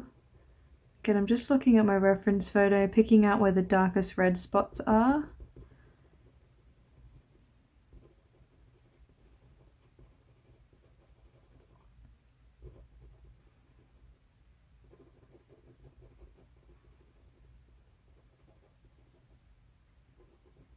And I'm sort of adjusting where I've got the lighter areas as I go along as well. So some of the white parts of the fur got a little too big when I was blending out with the solvent in the previous layers.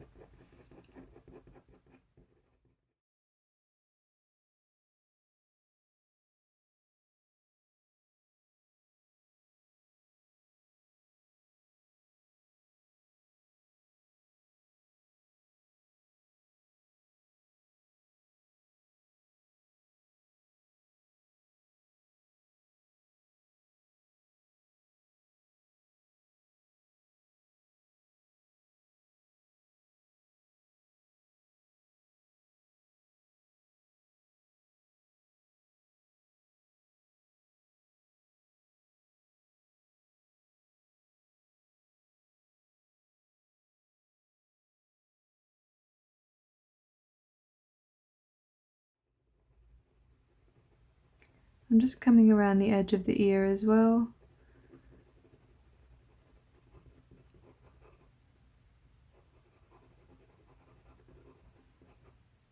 Just defining that a little better.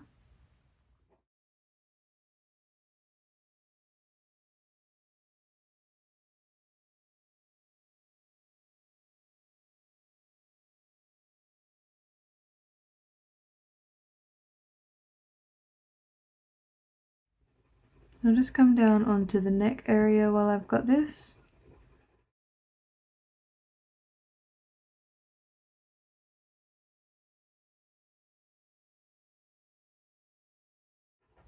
And it looks like I'm pressing hard, but I'm just holding the pencil quite tightly.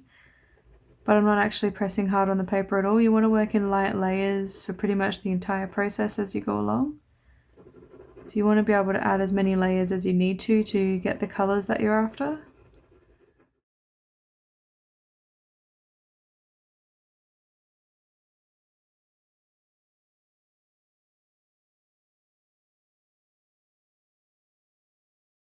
So just coming in with the luminance white. Oops.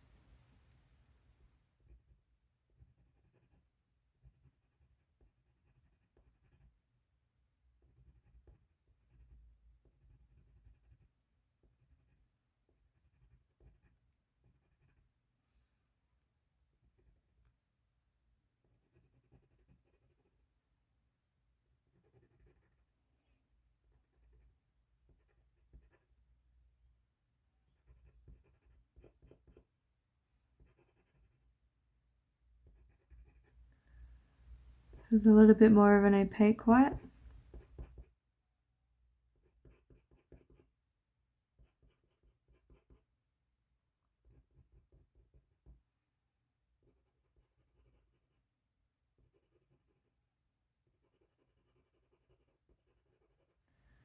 So when it comes to white or black fur, or any fur really, but white and black specifically reflects quite a lot of the colours that are around it. So there are quite a lot of blues and greys and that kind of thing, purples in the white fur here. So I'll come back through and add some of those colours as well. Just coming through with the white to start with.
Okay, so I'm actually going to come back to the branch now that the odorless mineral spirits is dry. And I'm coming in with the Caran d'Ache violet. Just coming over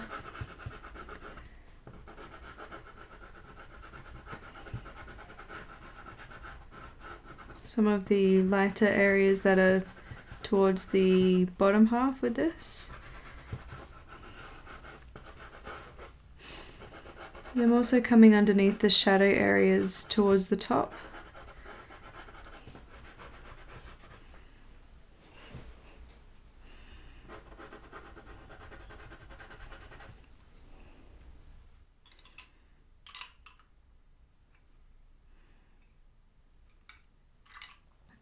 Coming back through with the luminance white.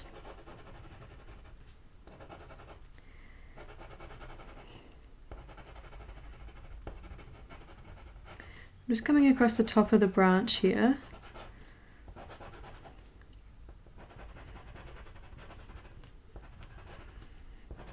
And I'm not doing a completely straight line, I'm doing a few lumps here and there because of how the snow is.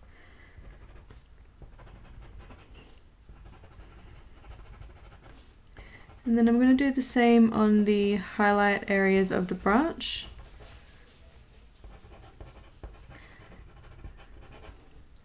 So it's not a completely straight line, there are some little bumps and dots and lines and things like that throughout the branch. Just following the general gist of where I put those highlighted areas earlier.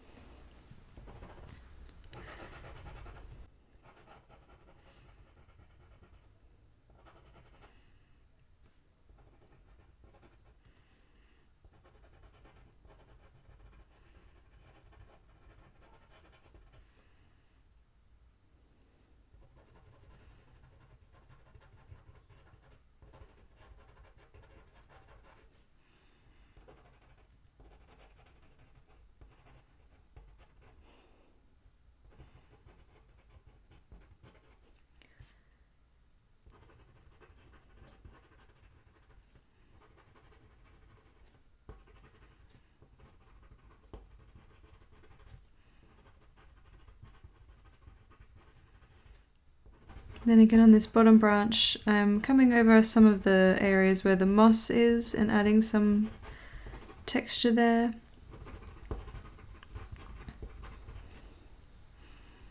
So a lot of this white is also going to resemble the snow falling as well as some of the highlight areas.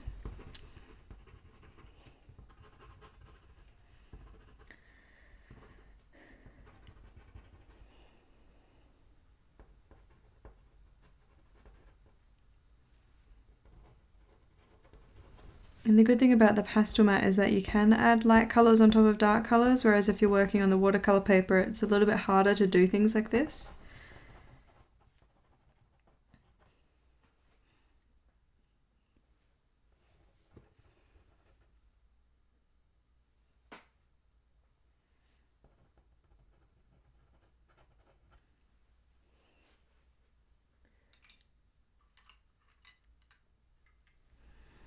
I'm just coming in with the Payne's Grey and the luminance, just to get a bit of shadow under some of the areas towards the top because it's not all completely light.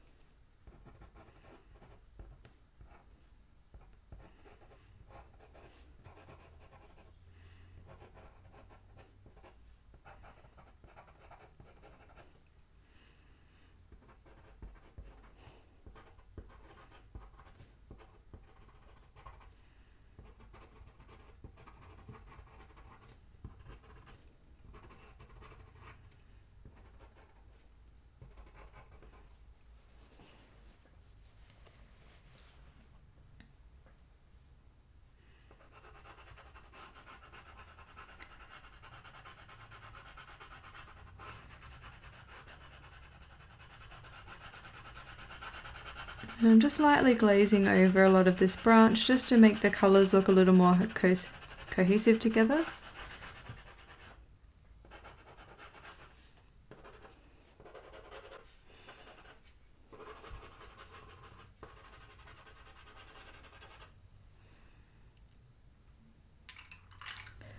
I'm coming back in with the spring green. And then I'm just adding this to some of the mossy areas. I'm not going to add it to the entire area that I have the moss on.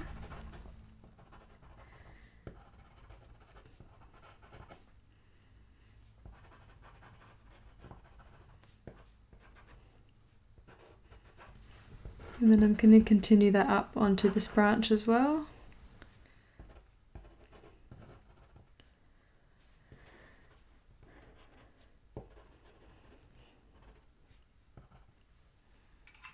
I'm just coming back to that luminance white And I'm just coming over the top of some of these green areas that I added onto this branch. I've added a little bit more of the green on here to make it look a bit more cohesive to this side. And I'm taking the moss green just to give it a bit of variation. And I'm not adding it everywhere because when you blend it out with the solvent it sort of dulls down the colour a little bit, so it's almost like having a few different colours laid down there. So when I come over the top with more colours, I'm not adding it everywhere because I want some of those diluted colours to be there as well as the brighter colours that haven't been diluted with the solvent just yet. And I'm going to come in with the luminance white. Just brighten up bits and pieces of this branch here.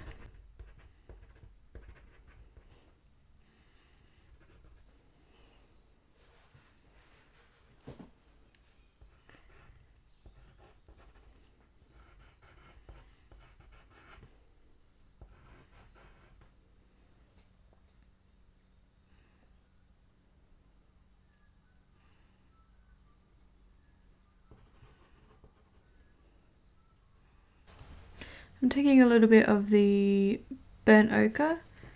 This is more of a like orangey kind of colour. I'm just adding this randomly throughout the branch.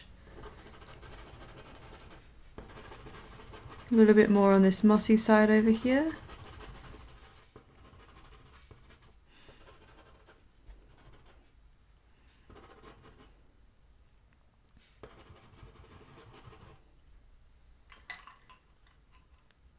I'm just going to add a touch of the Lismouth yellow.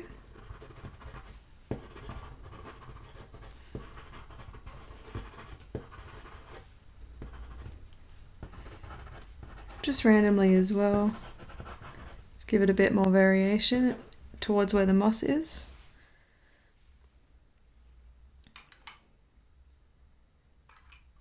Okay, and then I'm going to use that cool grey one. And I'm just going to do the same thing as I did on the background. Just come through and smooth any of the graininess.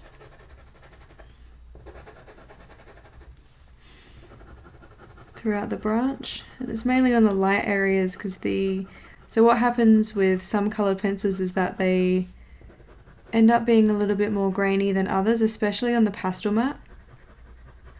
So the warm grey 2 is a nice colour to blend things out with, and also some of the other polychromos pencils as well, like this one, the cold grey 1, does a good job of blending some of that graininess out. So there are some pencils from each set that just end up being a little more grainy than others, so you can always use other pencils to help smooth them out a little bit.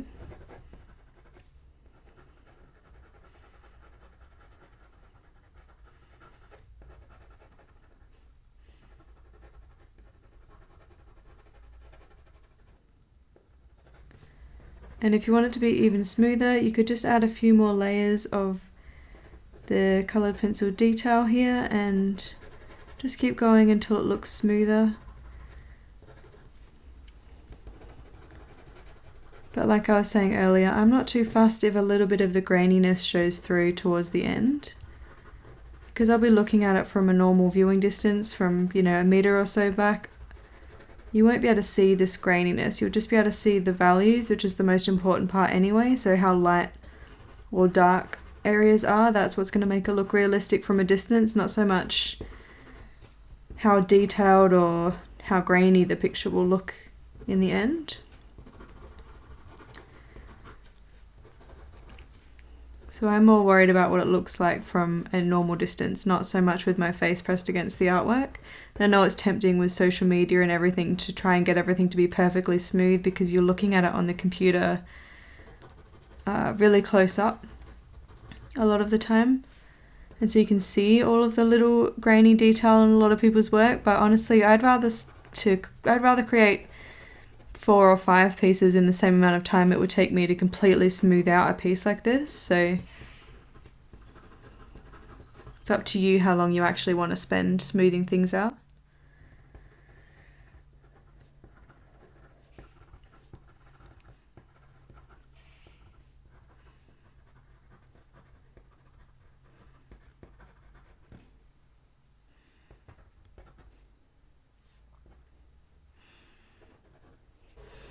Okay, so coming back into the red panda, I'm just coming into that dark indigo again, and I'm just darkening up some of this black area here, and I will come over the top with black as well, but I'm just going to use the indigo first because, like I was saying earlier, it will look a lot more realistic in the black areas, like a lot less flat if you add other colours in as well. So having dark blues and reds and other darker colours like browns and things like that in with the black is going to make it look less flat. So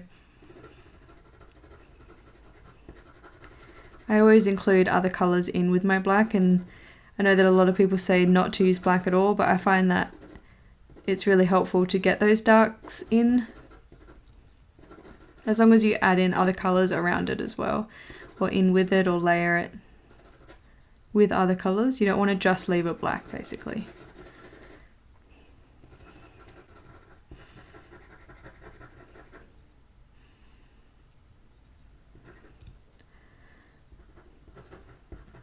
So I'm just starting with this indigo, and then we'll come in with some other colours as well.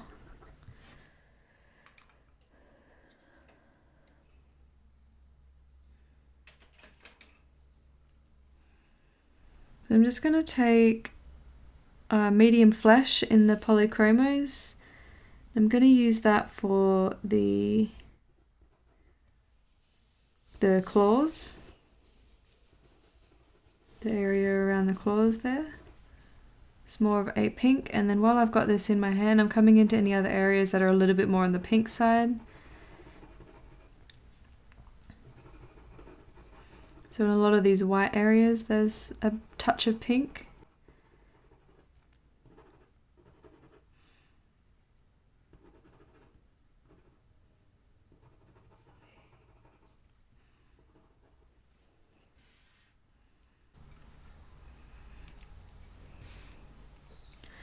I'm going to take the grey blue, and I'm going to use that on the lighter parts of the black area.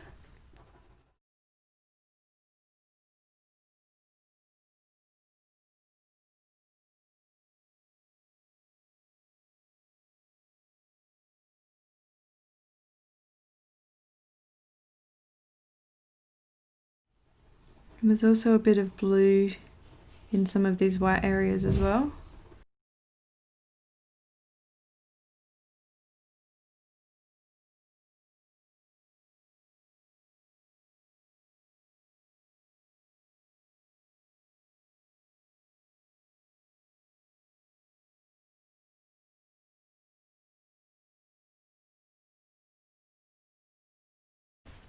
Okay, I'm taking the luminance black, and I'll just come through the black part of the fur.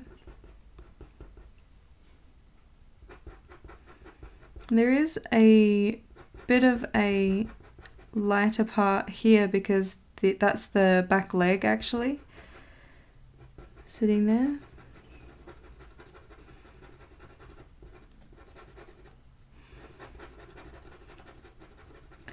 But most of this is quite dark, so I'm just coming through with that black there.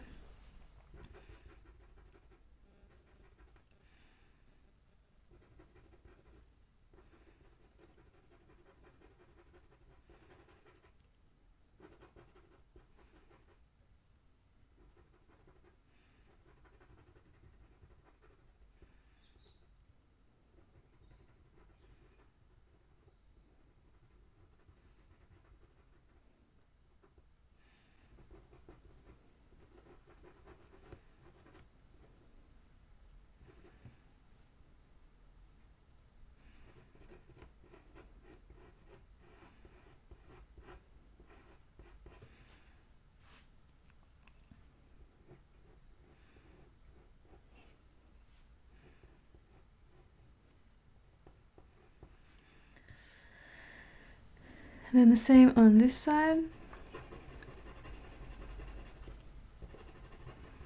Again, you want to pay attention to the direction of the fur, so although there's not many strokes or like fur texture visible on this part of the red panda,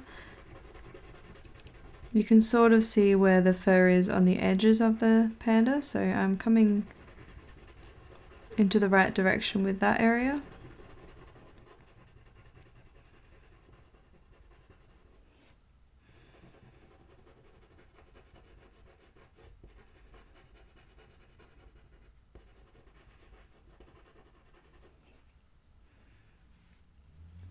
Then there are some black bits throughout the fur on the panda itself, and I'm just doing this a bit more sparsely so that it's not too black here. But there is some darker areas, so I'm just going to come through with those. And I am jumping around quite a lot because when I pick up a pencil, like I was saying earlier, I'm just looking at where else in that reference photo I can put this pencil. So when we started on the head area, this part was still wet from the solvent, so I didn't want to come into the rest of the body, but now that it's all dry, you can come into any area with the color that you've picked up. So a lot of people work in sections at a time, so they'll complete an entire section before moving on. So they'll complete the face, for example, fully so that it looks complete, and then they'll move on to another area. But I find that I always forget what colors I used in that area and in what order and like how much of that color that I've used. So I like to work in layers rather than sections. So I usually do my entire underlayer first to just build up the saturation and start to build up the values that way, and then once I've got my underlayer down, I'll be a bit more defined in the next layer. And then as I work my way up in layers, I'll start to be more and more defined in each layer that I go. And the main thing that I'm focusing on is the values. So in every layer that I do, I'm trying to darken my darkest areas and then lighten my lightest areas to match the reference photo. So that's pretty much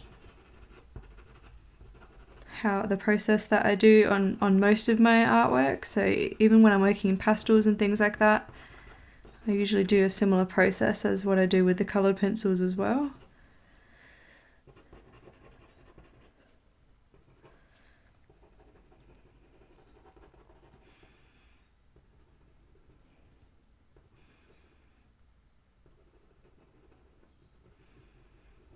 I'm just coming in lightly to some of the white areas over here, because it's a little bit more on the grey side.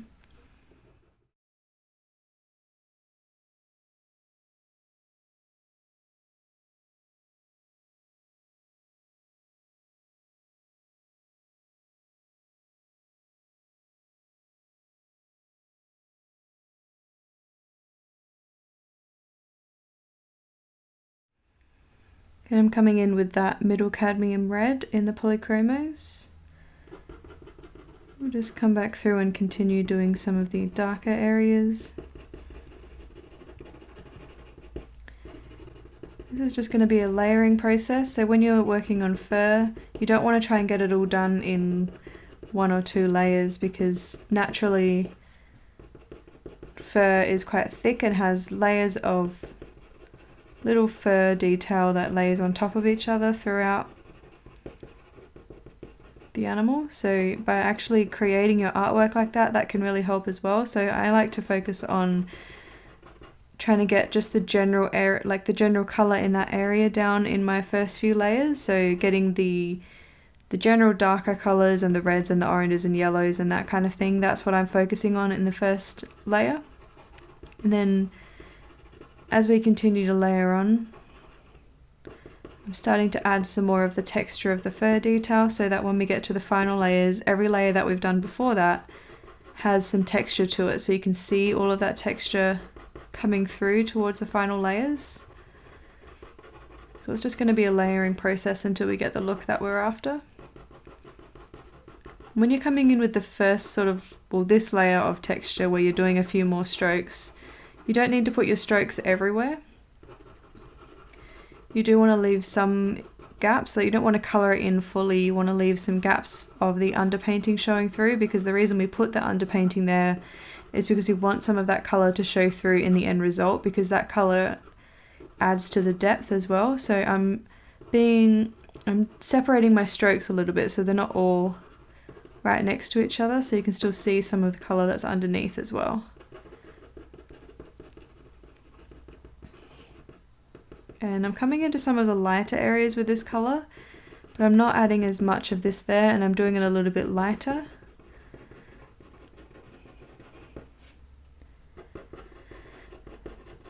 And I'm just going to continue down onto the tail. And also, you don't really need to add all of the fur detail that you see in your reference photo. Like I was saying earlier about the texture on the branches and the trunk and things, that you don't actually need to have all of the detail there, because when you step back and look at your artwork from a normal distance, your eyes will actually just fill in the gaps if it thinks it knows what's there. So if you just get that general texture and you stand back and you can see what it looks like from a normal viewing distance, and then that's all you really need to do. You don't need to have every single fur stroke there. If you want to do that, you can, but I just find that that would take way too long. I'm just trying to get the general texture of that fur.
So I'm coming in with Scarlet Red, and this is more of a brighter colour, just to brighten up some of the areas that look a little bit dull.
I know I say this all the time, but the reason that well, there's a few reasons why I don't think that a lot of detail is necessary, and one of them is what I've already spoken about, that if you look at it from a normal viewing distance and it looks good, and then that's all that really matters, because that's how you're going to look at the artwork anyway.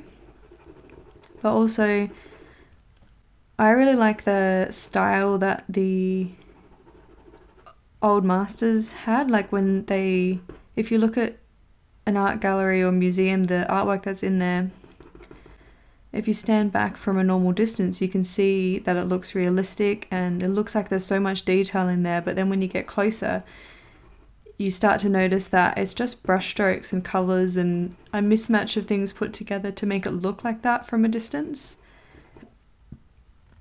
And I think that just takes so much more skill, and I just really like the look of it, basically. So that's how I'm trying to get my artwork to be along those lines, where from a distance it looks realistic, and then when you get closer you can see that it's a drawing or a painting, and you can see those pencil strokes or the brush strokes that the artist used to create that piece. I think it just looks a lot more interesting.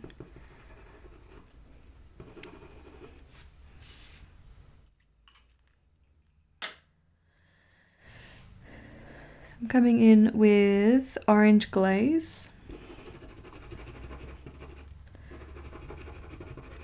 in the polychromos.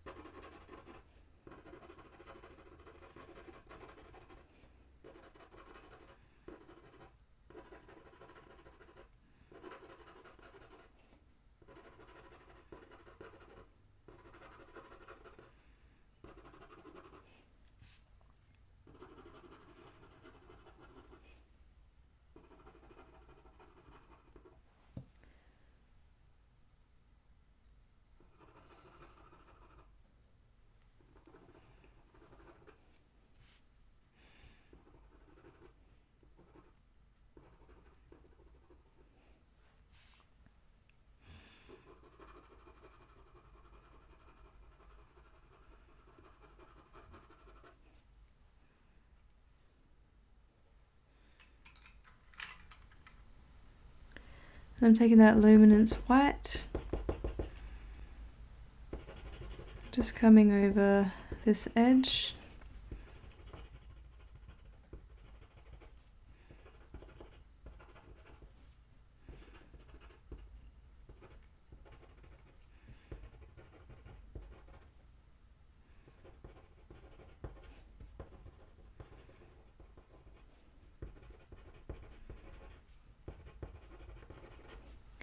I'm just adding a little bit of the white throughout this as well, just to lighten up some areas.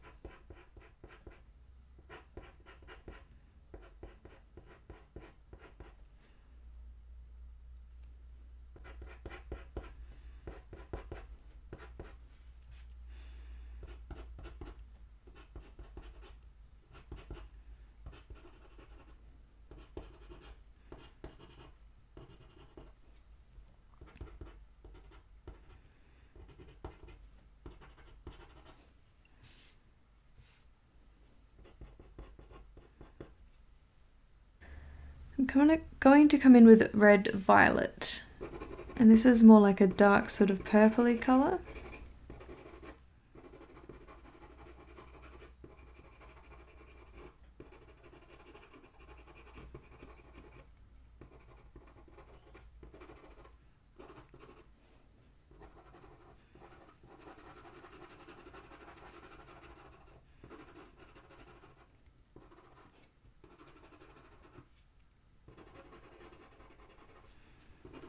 So I'm coming in over the top of a lot of the darker areas.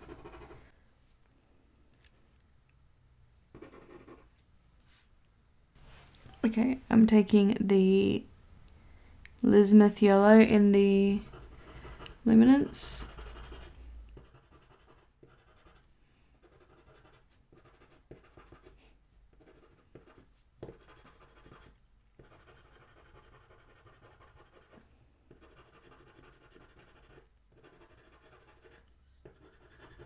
And I'm just adding this anywhere that needs to be brightened a little bit.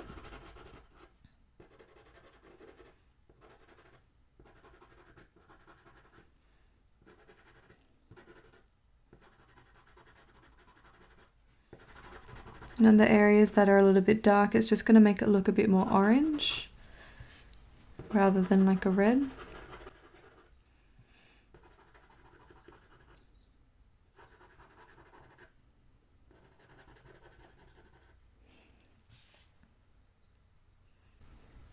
I'm just going to take a bit more of the luminance black.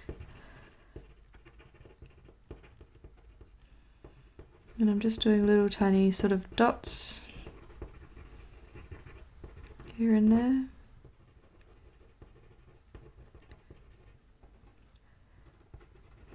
Some of these areas need to be a little bit darker.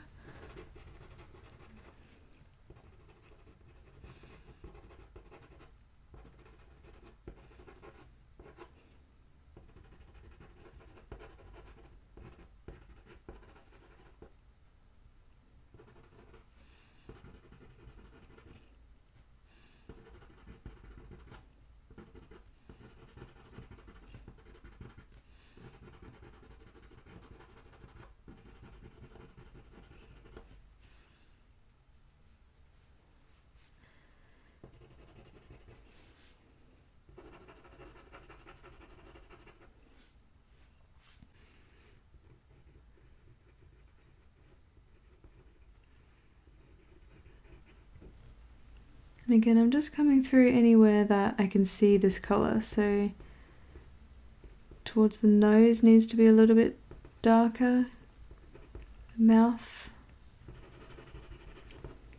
the eyes as well. And I'll just take the scarlet red again.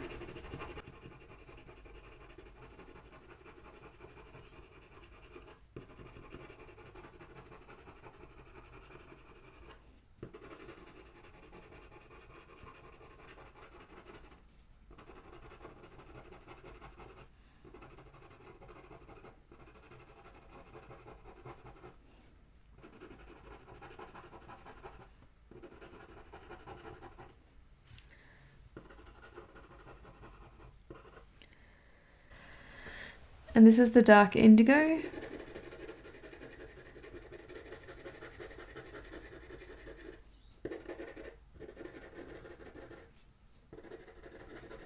Just glazing over some areas to just darken them a little bit.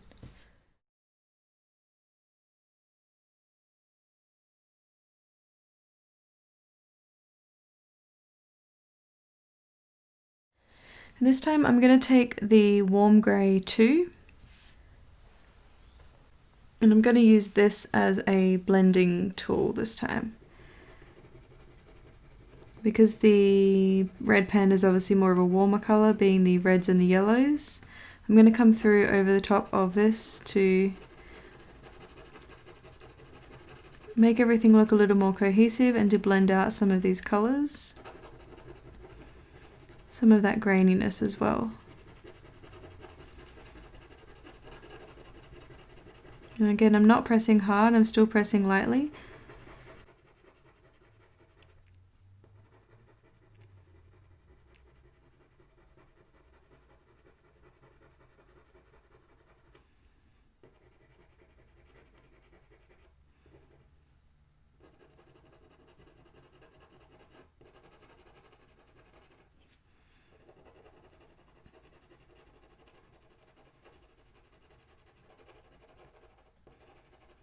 So this is another one of those colours that helps to blend the graininess a little bit.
And again, it's up to you how much you want to do this to blend the graininess.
Okay, and I'm taking the middle cadmium red again.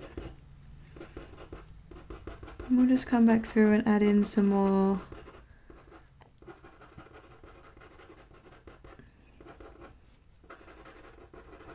detail.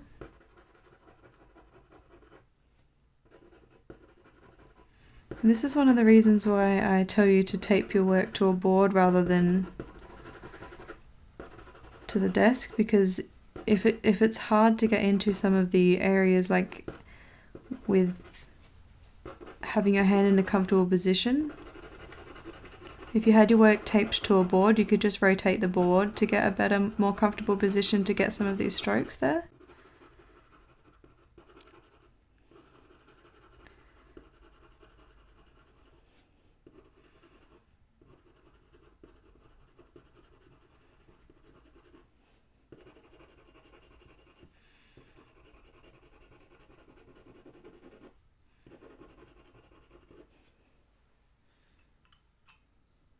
So I'm taking the orange glaze.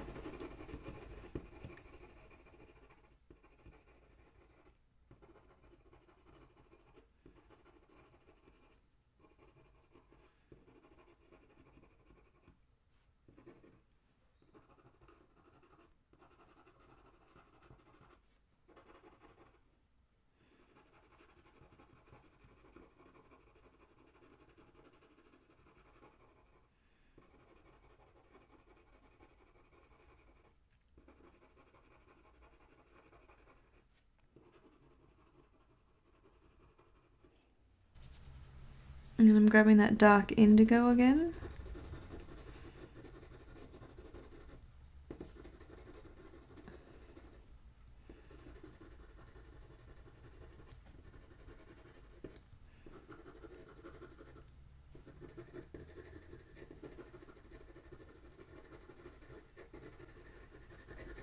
Just darkening up some of the fur here.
and the luminance black.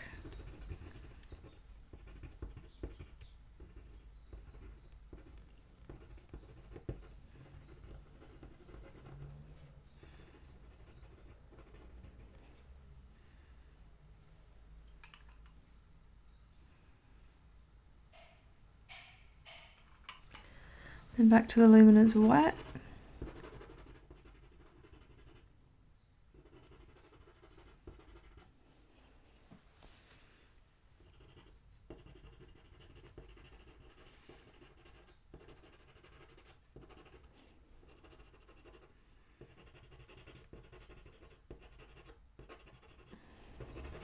I'm just lightening up any areas that need to be a little bit lighter.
So I'm going to take light red violet in the polychromos.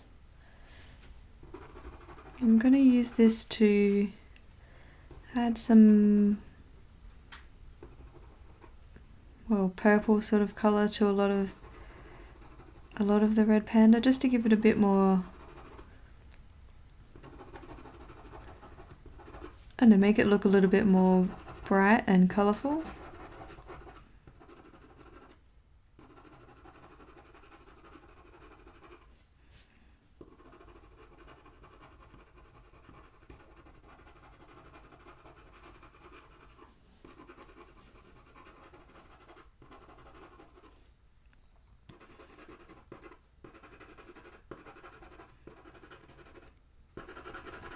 And I'm just glazing this, so that means that I'm just lightly coming over the colours that are underneath. I'm not trying to add too many pencil strokes with this, I'm just sort of tinting the colour that's already there.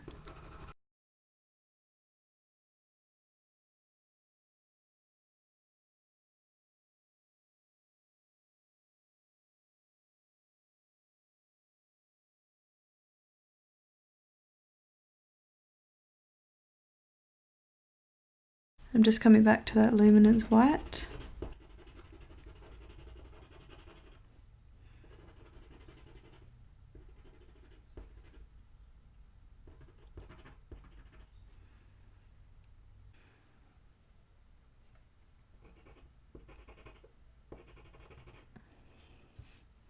So I'm using the, I think it's Naples Ochre 821.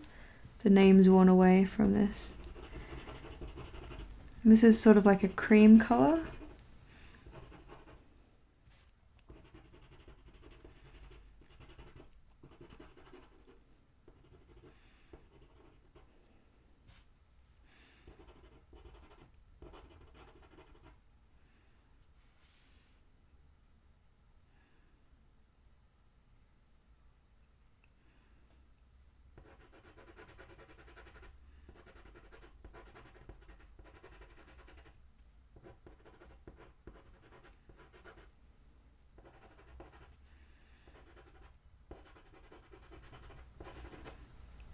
So I'm sort of just overlapping the fur so that it looks a bit like the stripes on the reference photo.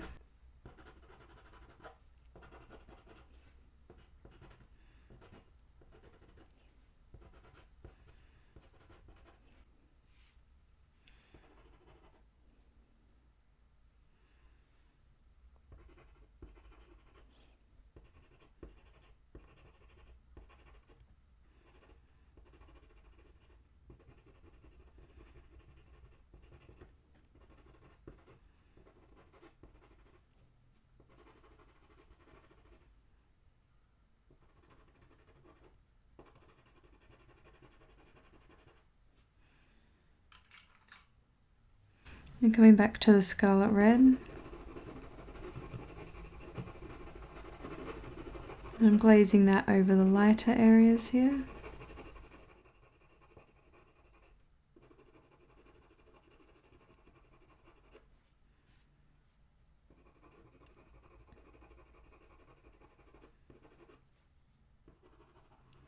So people seem to worry about what colour they're going to use, or what the perfect colour is for each section or subject that they're working on, but realistically colour's not that important. It's more about the values, so more about the shadows and the highlights. So my colours are not the same as what's on the reference photo. I like to change things and make things slightly different, so my colours are rarely ever the same as what's on the reference photo. Just coming back to the orange glaze.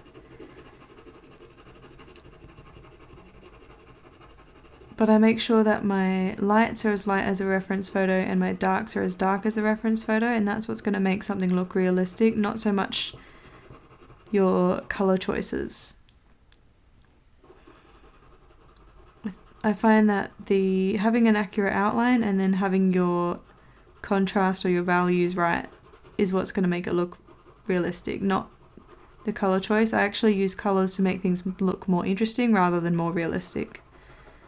So if you don't have the exact same colour, or you see a slightly different colour in your reference photo to what I've used, you can use that colour. You don't need to use the exact same colours that I'm using.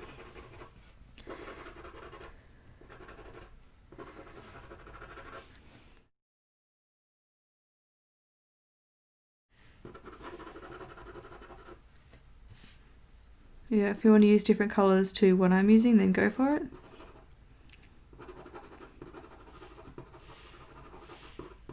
And if you don't know whether your values are right, something that I do all the time is to take a picture of my artwork and then turn it into black and white using the computer or your phone, and then compare it side by side to your reference photo and make sure you turn your reference photo to black and white as well.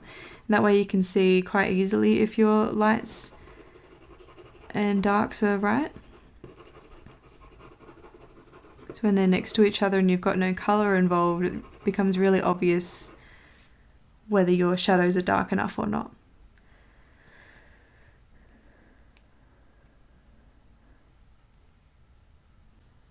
Okay, for the next step, I'm going to be using a mixture of the brush and pencil touch-up texture with the coloured pencil titanium white.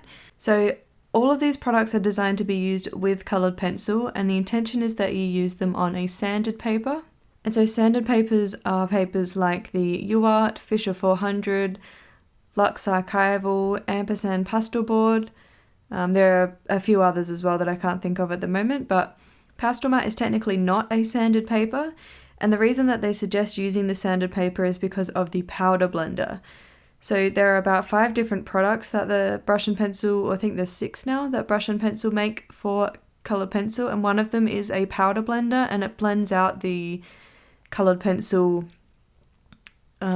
basically with a powder. So I will do a tutorial in the future about that, but today we're actually only using the touch-up texture, which is this liquid in a nail polish kind of bottle, and then the coloured pencil titanium white powder.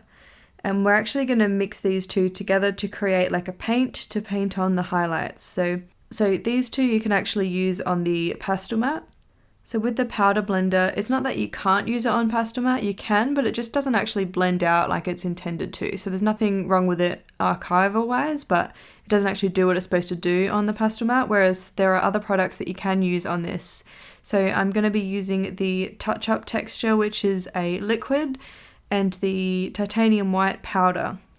And I'm going to mix those two together to create a paint-like consistency where we can basically paint on the highlights. And this mixture dries quite fast, so make sure that you're ready to use it as soon as you mix it. So I'm going to be mixing it with just any sort of brush. This is a brush that I don't really care about. That's a really old sort of really cheap brush, and I'm mixing it with that so that I can make sure that there's going to be no lumps in it, because you don't want any lumps in there, because when it dries on your paper that lump stays there, and it does create a really hard texture to work over the top of if you need to. So I'm going to use this old brush to mix it through just to get rid of the lumps, and then I'm going to use a mixture of these two brushes. So I've got a number 4 round brush. This is also a cheap brush, and you don't want to use expensive brushes for this anyway, because it can damage the brushes quite easily. I always keep brushes aside for things like this that I will use over and over again, so that way I don't have to keep damaging new brushes. So you wouldn't want to use these brushes for oil or acrylic or anything like that afterwards. So I've got a number 4 round brush and then a number 0 round brush. So I'll be using the number 4 to create some of the snow and bits like that, and then I'm going to use the 0 to do some of the whiskers and some of the finer lines. So first I'm going to mix this up with the bigger, cheaper brush, and then we'll start to go on to the artwork with the smaller brushes.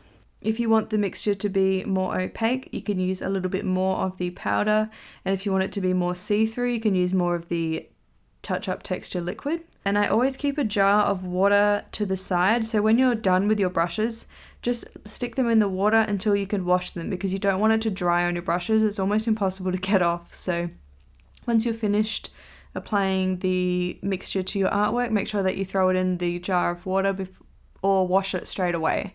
You don't want to obviously leave paintbrushes in water for a long period of time as well, but if you're not going to wash your brushes straight away, put them in there just for the few minutes that it's going to take you to clean up or get to the sink or whatever. So I have that jar of water to the side for that. And just keep in mind that this mixture dries really quickly. So just mix up a little bit if you have to. Use a smaller lid if you want to, so that the mixture is not spread over a large area so that it doesn't dry as quickly. But the mixture does dry quickly, so you can do it in little sections if you want to. Just mix a little bit at a time. So Aliona, who's the creator of these products, suggests that you use a rigid surface, so a surface that won't move or bend or buckle or anything like that. And pastel mat in the pads or the single sheets is actually not a rigid surface. You can get pastel mat board, which is rigid, so that's basically just your normal pastel mat that's been mounted onto a more solid board. And the reason that she suggests that is because there is potential for some of the products to sort of crack in the future, but I've used it on a lot of different papers, and as long as you store it flat until it's been framed or shipped, I've never really had a problem with it. You just don't want to bend or roll the artwork in the mail. So I do mine on the pastel mat card. I probably wouldn't use it on really thin papers, like if you've got a thin sort of watercolor paper, I probably wouldn't use it on that. But you can use it on the thicker sort of watercolor papers or the pastel mat. And I haven't really had any issues with it, but honestly, I haven't been using it for, years to be able to tell you what it's going to do in 10 years' time. But I found that if you just keep it flat, which is the intention of using a rigid surface, and then it should be fine over a long period of time. And the intention in the long run is to have your artwork framed and on display anyway, and at that point it's not going to be moving at all, so you shouldn't have any problems.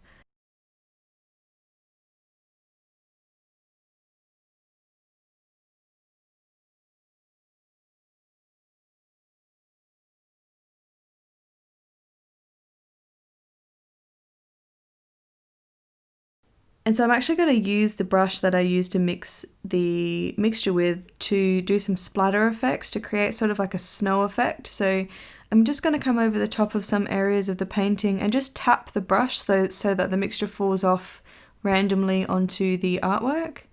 So I'm just going to do that over the entire piece here, just to give a bit more variation.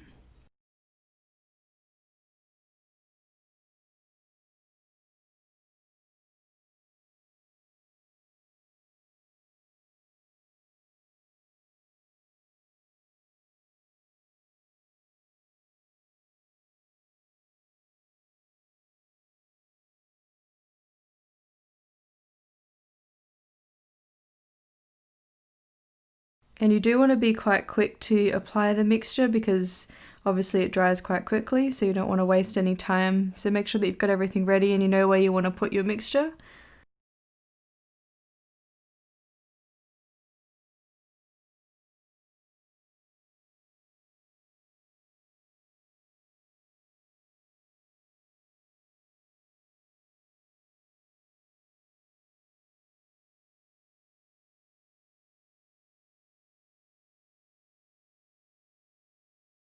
I'm using the number 0 round brush.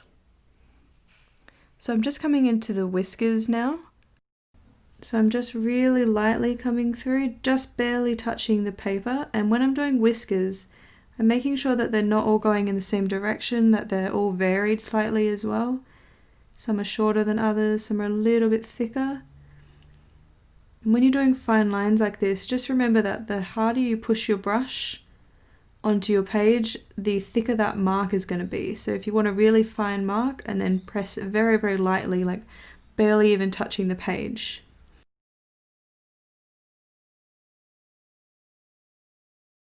And because this mixture is not very opaque, it will probably dry a little bit lighter, but that's okay because I can come over the top of that with some white coloured pencil and add the whiskers on top, because that touch-up texture is in this mixture, which means I'll be able to have an extra layer of tooth to be able to add that on top.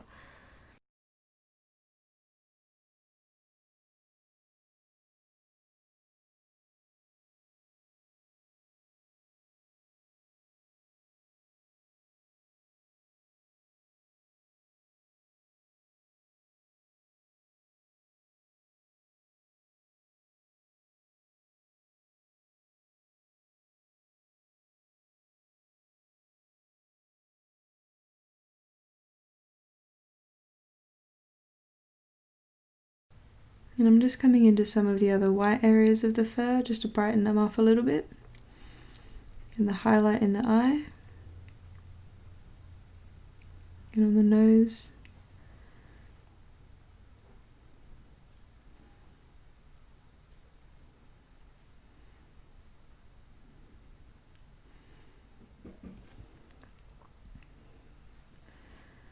And if you want a more see-through mixture, you can add more of the touch-up texture liquid, and if you want a more opaque mixture, and then you can come add some more of the titanium white powder.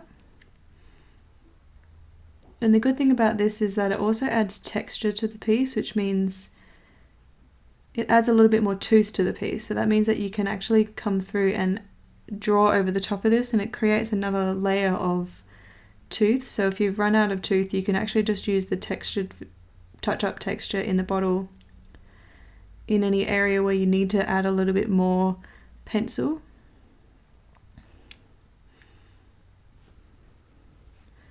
So I'm just coming through to the top of the head here because I need it to be a little bit more round. And I'm just coming through to some of the other areas as well.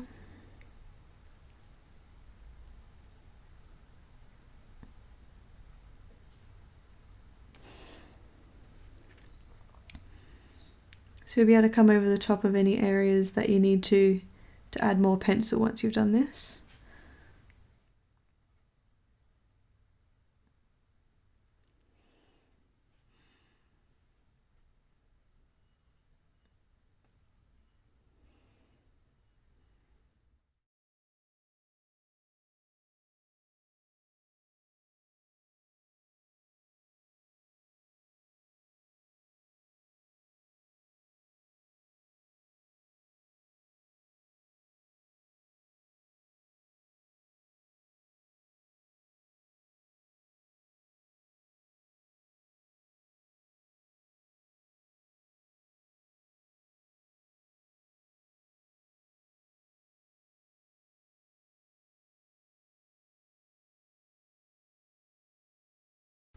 So I'm just coming through any areas that need to be lightened up a bit, any bright highlight areas.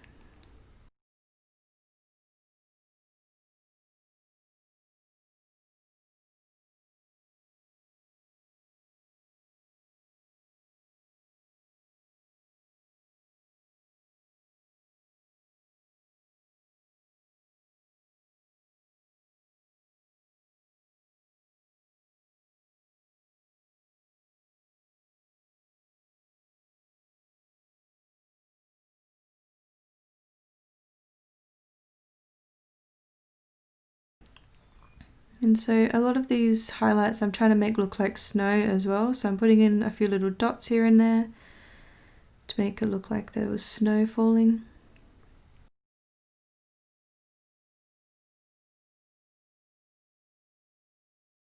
And when you want to clean your paintbrushes, you can actually just clean them with a brush cleaner and some water, and they do clean out quite well. So I usually just throw them in the jar as soon as I'm done with them, and then when I'm ready to go wash up, I use that brush cleaner to clean them.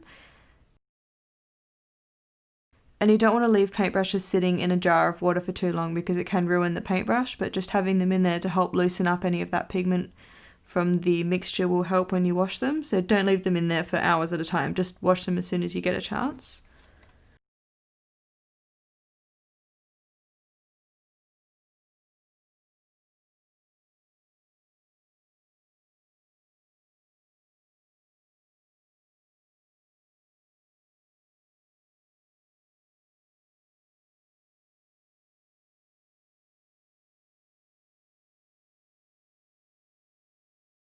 I'm just using this to highlight the edge of the branch as well. Again, don't make it a straight line. You want to vary it a little bit.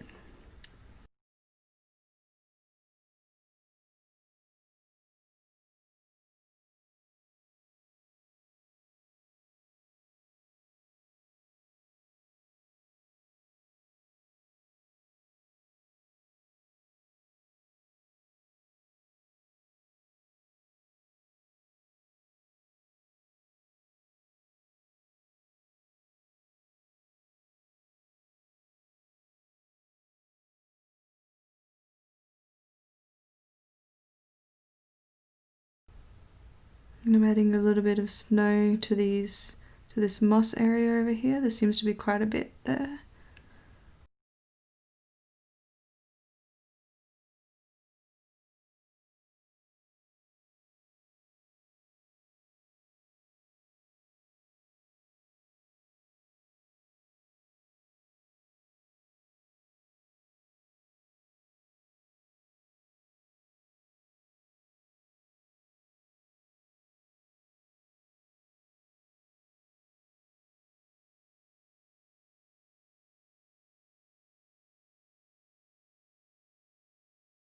So I'm just running out of my mixture here, so I'm going to mix up some more. I'm actually going to use a different brush because I stuck my brush in my jar of water already, so you can't actually go back into your mixture with a wet brush because you don't want to add water on top of your coloured pencil pieces with this mixture. So I'm just grabbing another older brush to mix it with, so make sure that you don't put your brush in your water until you're completely done with it.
And then I'm going to do some more intentional brush strokes with this brush. So I'm just sort of coming through and adding some more dots and lines, more in the direction of the snow. And I'm not adding too many because I don't want to cover the entire piece with the really opaque white.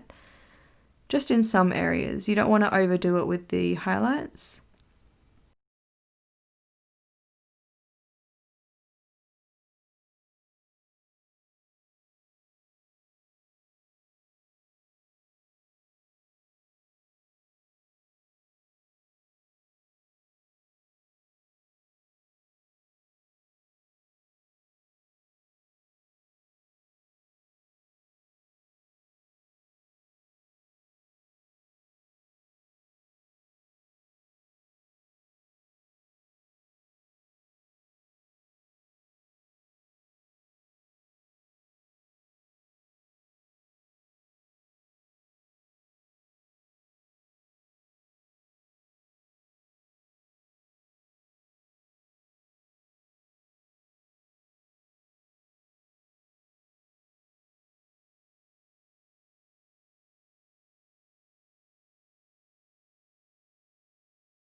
And I'm also going to do some more splatter effects with this brush as well.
So if you didn't know, products like gel pens or acrylic paint, gouache, some people use watercolor pencils and they wet the tip to do highlights. All of those things are actually not archival with colored pencil.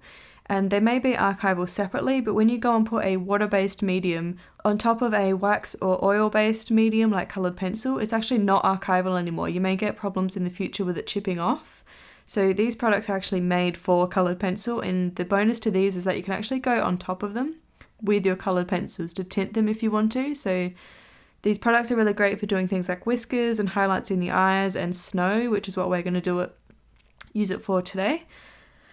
But you can also use the Touch Up Texture liquid by itself, which is clear, and you can apply that to any areas where you may have lost the tooth of the paper and then go over the top of that with more pencil. It almost creates another layer of tooth for you to work on top of.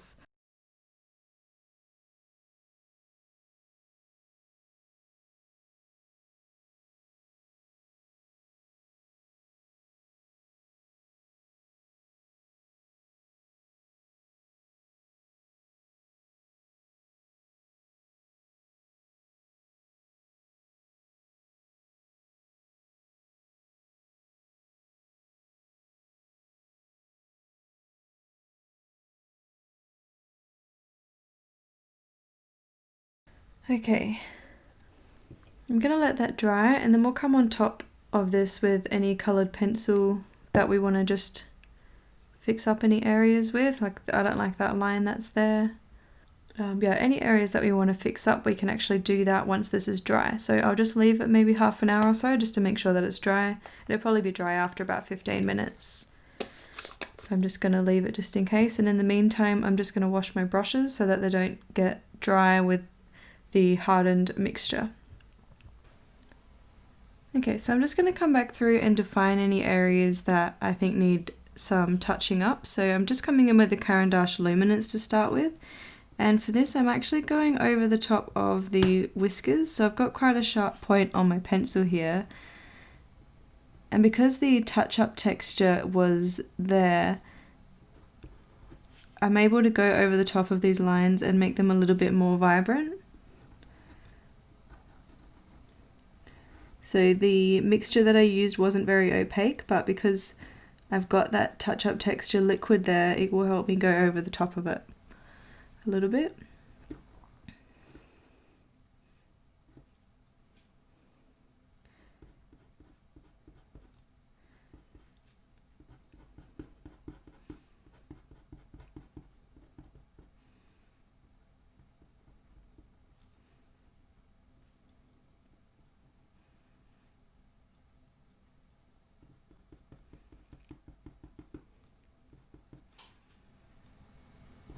Then you can just come through and just fix up any areas that you want to be, that you don't like the look of, basically. So any areas that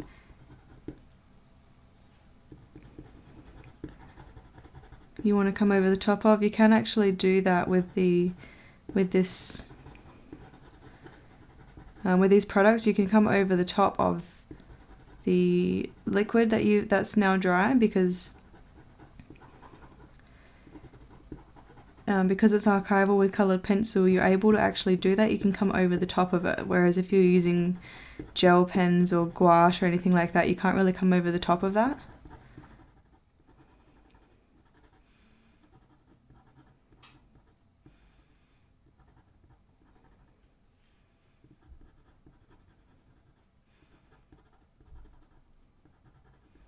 So any areas that you kind of want to soften out a little bit.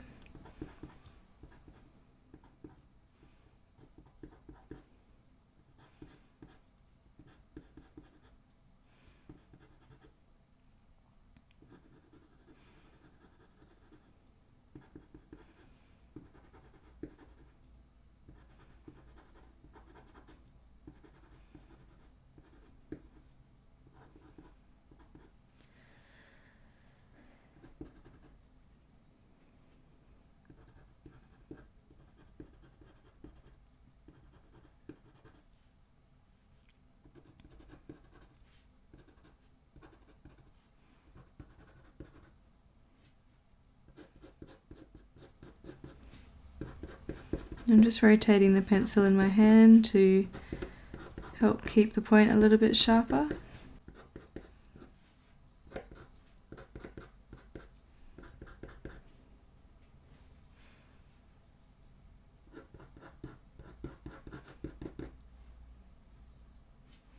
I'm actually coming in with the Derwent Drawing Chinese White, and this is a little more opaque than the Luminance. So just wanted some of these whiskers to show up. The only problem with the Derwent Drawing is that they don't stay very sharp because the leads are much softer, which is also what makes them more opaque than other coloured pencils as well. But I don't need the whiskers to be perfectly opaque. I don't want them to stand out that much, so that's fine.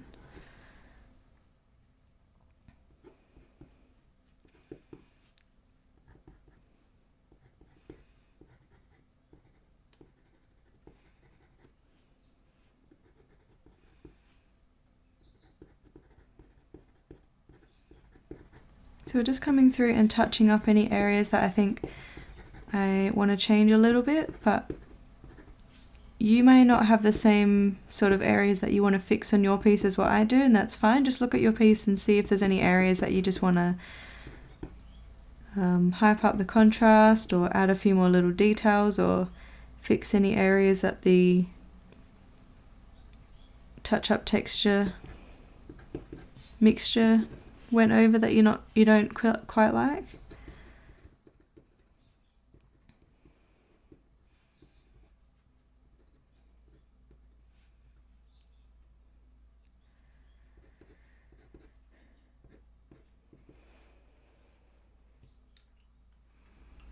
Okay, so this area here, I've got a random line that I don't really like how long that line is, so I'm just going to come over the top with some the middle cadmium red.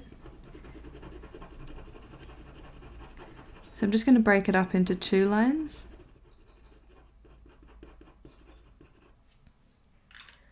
And the Derwent drawing.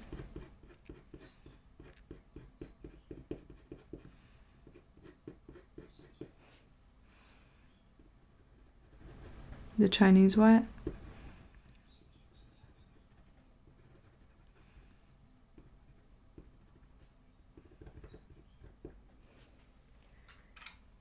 And orange glaze.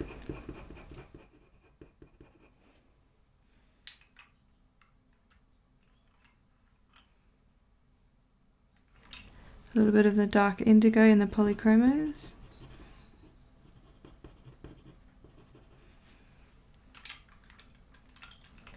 I'm just coming back over with the Derwent drawing, Chinese white.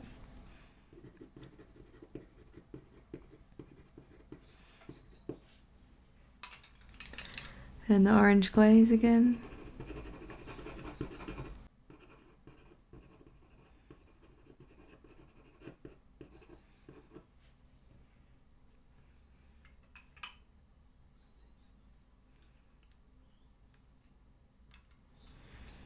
I'm just taking that middle cadmium red.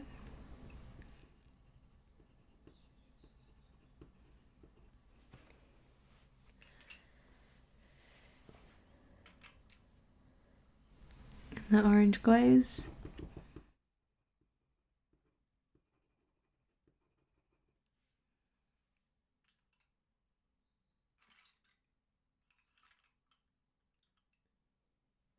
And the Derwent drawing again.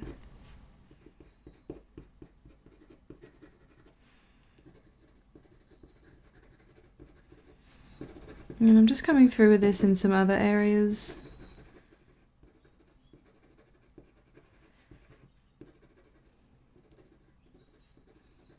Just to sort of bring out some of the highlights.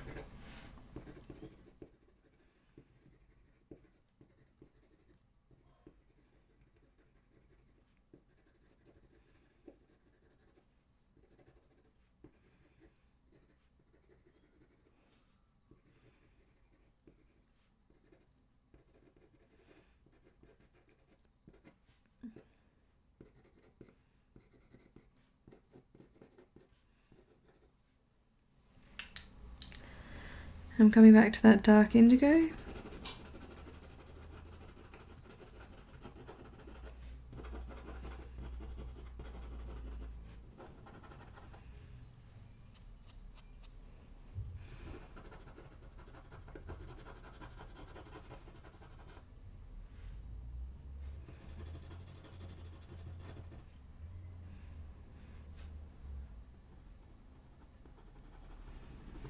I think the area under the eye was a bit too light, so I'm just coming around that and sort of around the eye as well.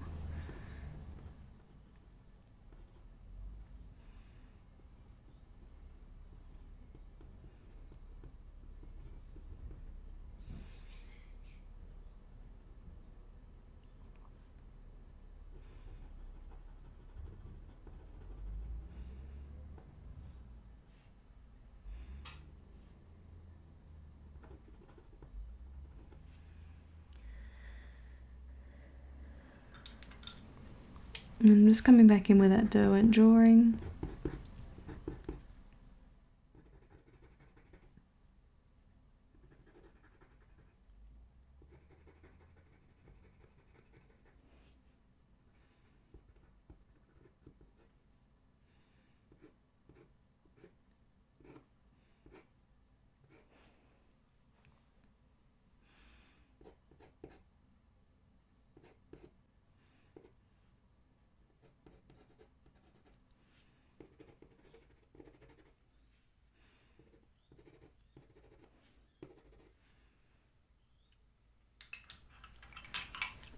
And I'm just taking that scarlet red.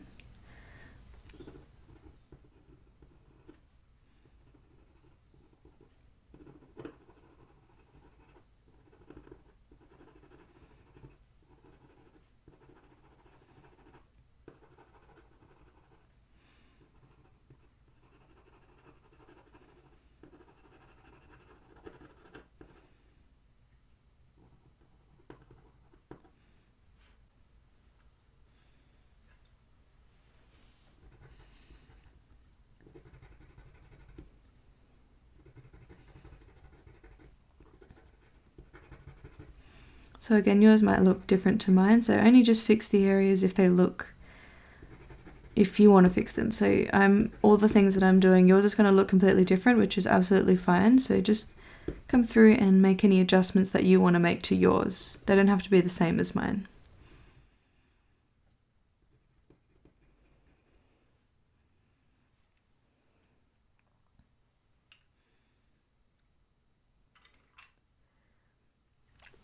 I'm taking the light red violet and I'm just going to glaze this colour over some areas.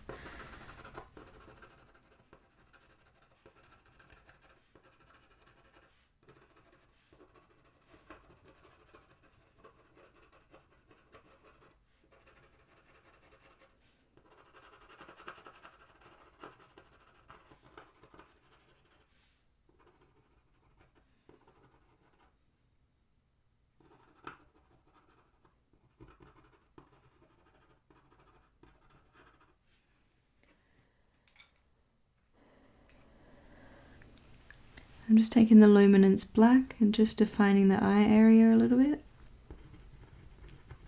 And the nose.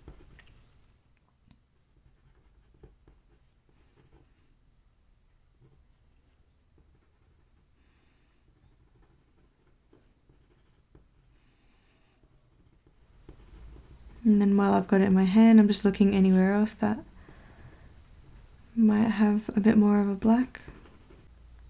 Okay, so when I stand back from my artwork, I like how it looks from a normal viewing distance. So I'm just going to leave it there and sign the piece.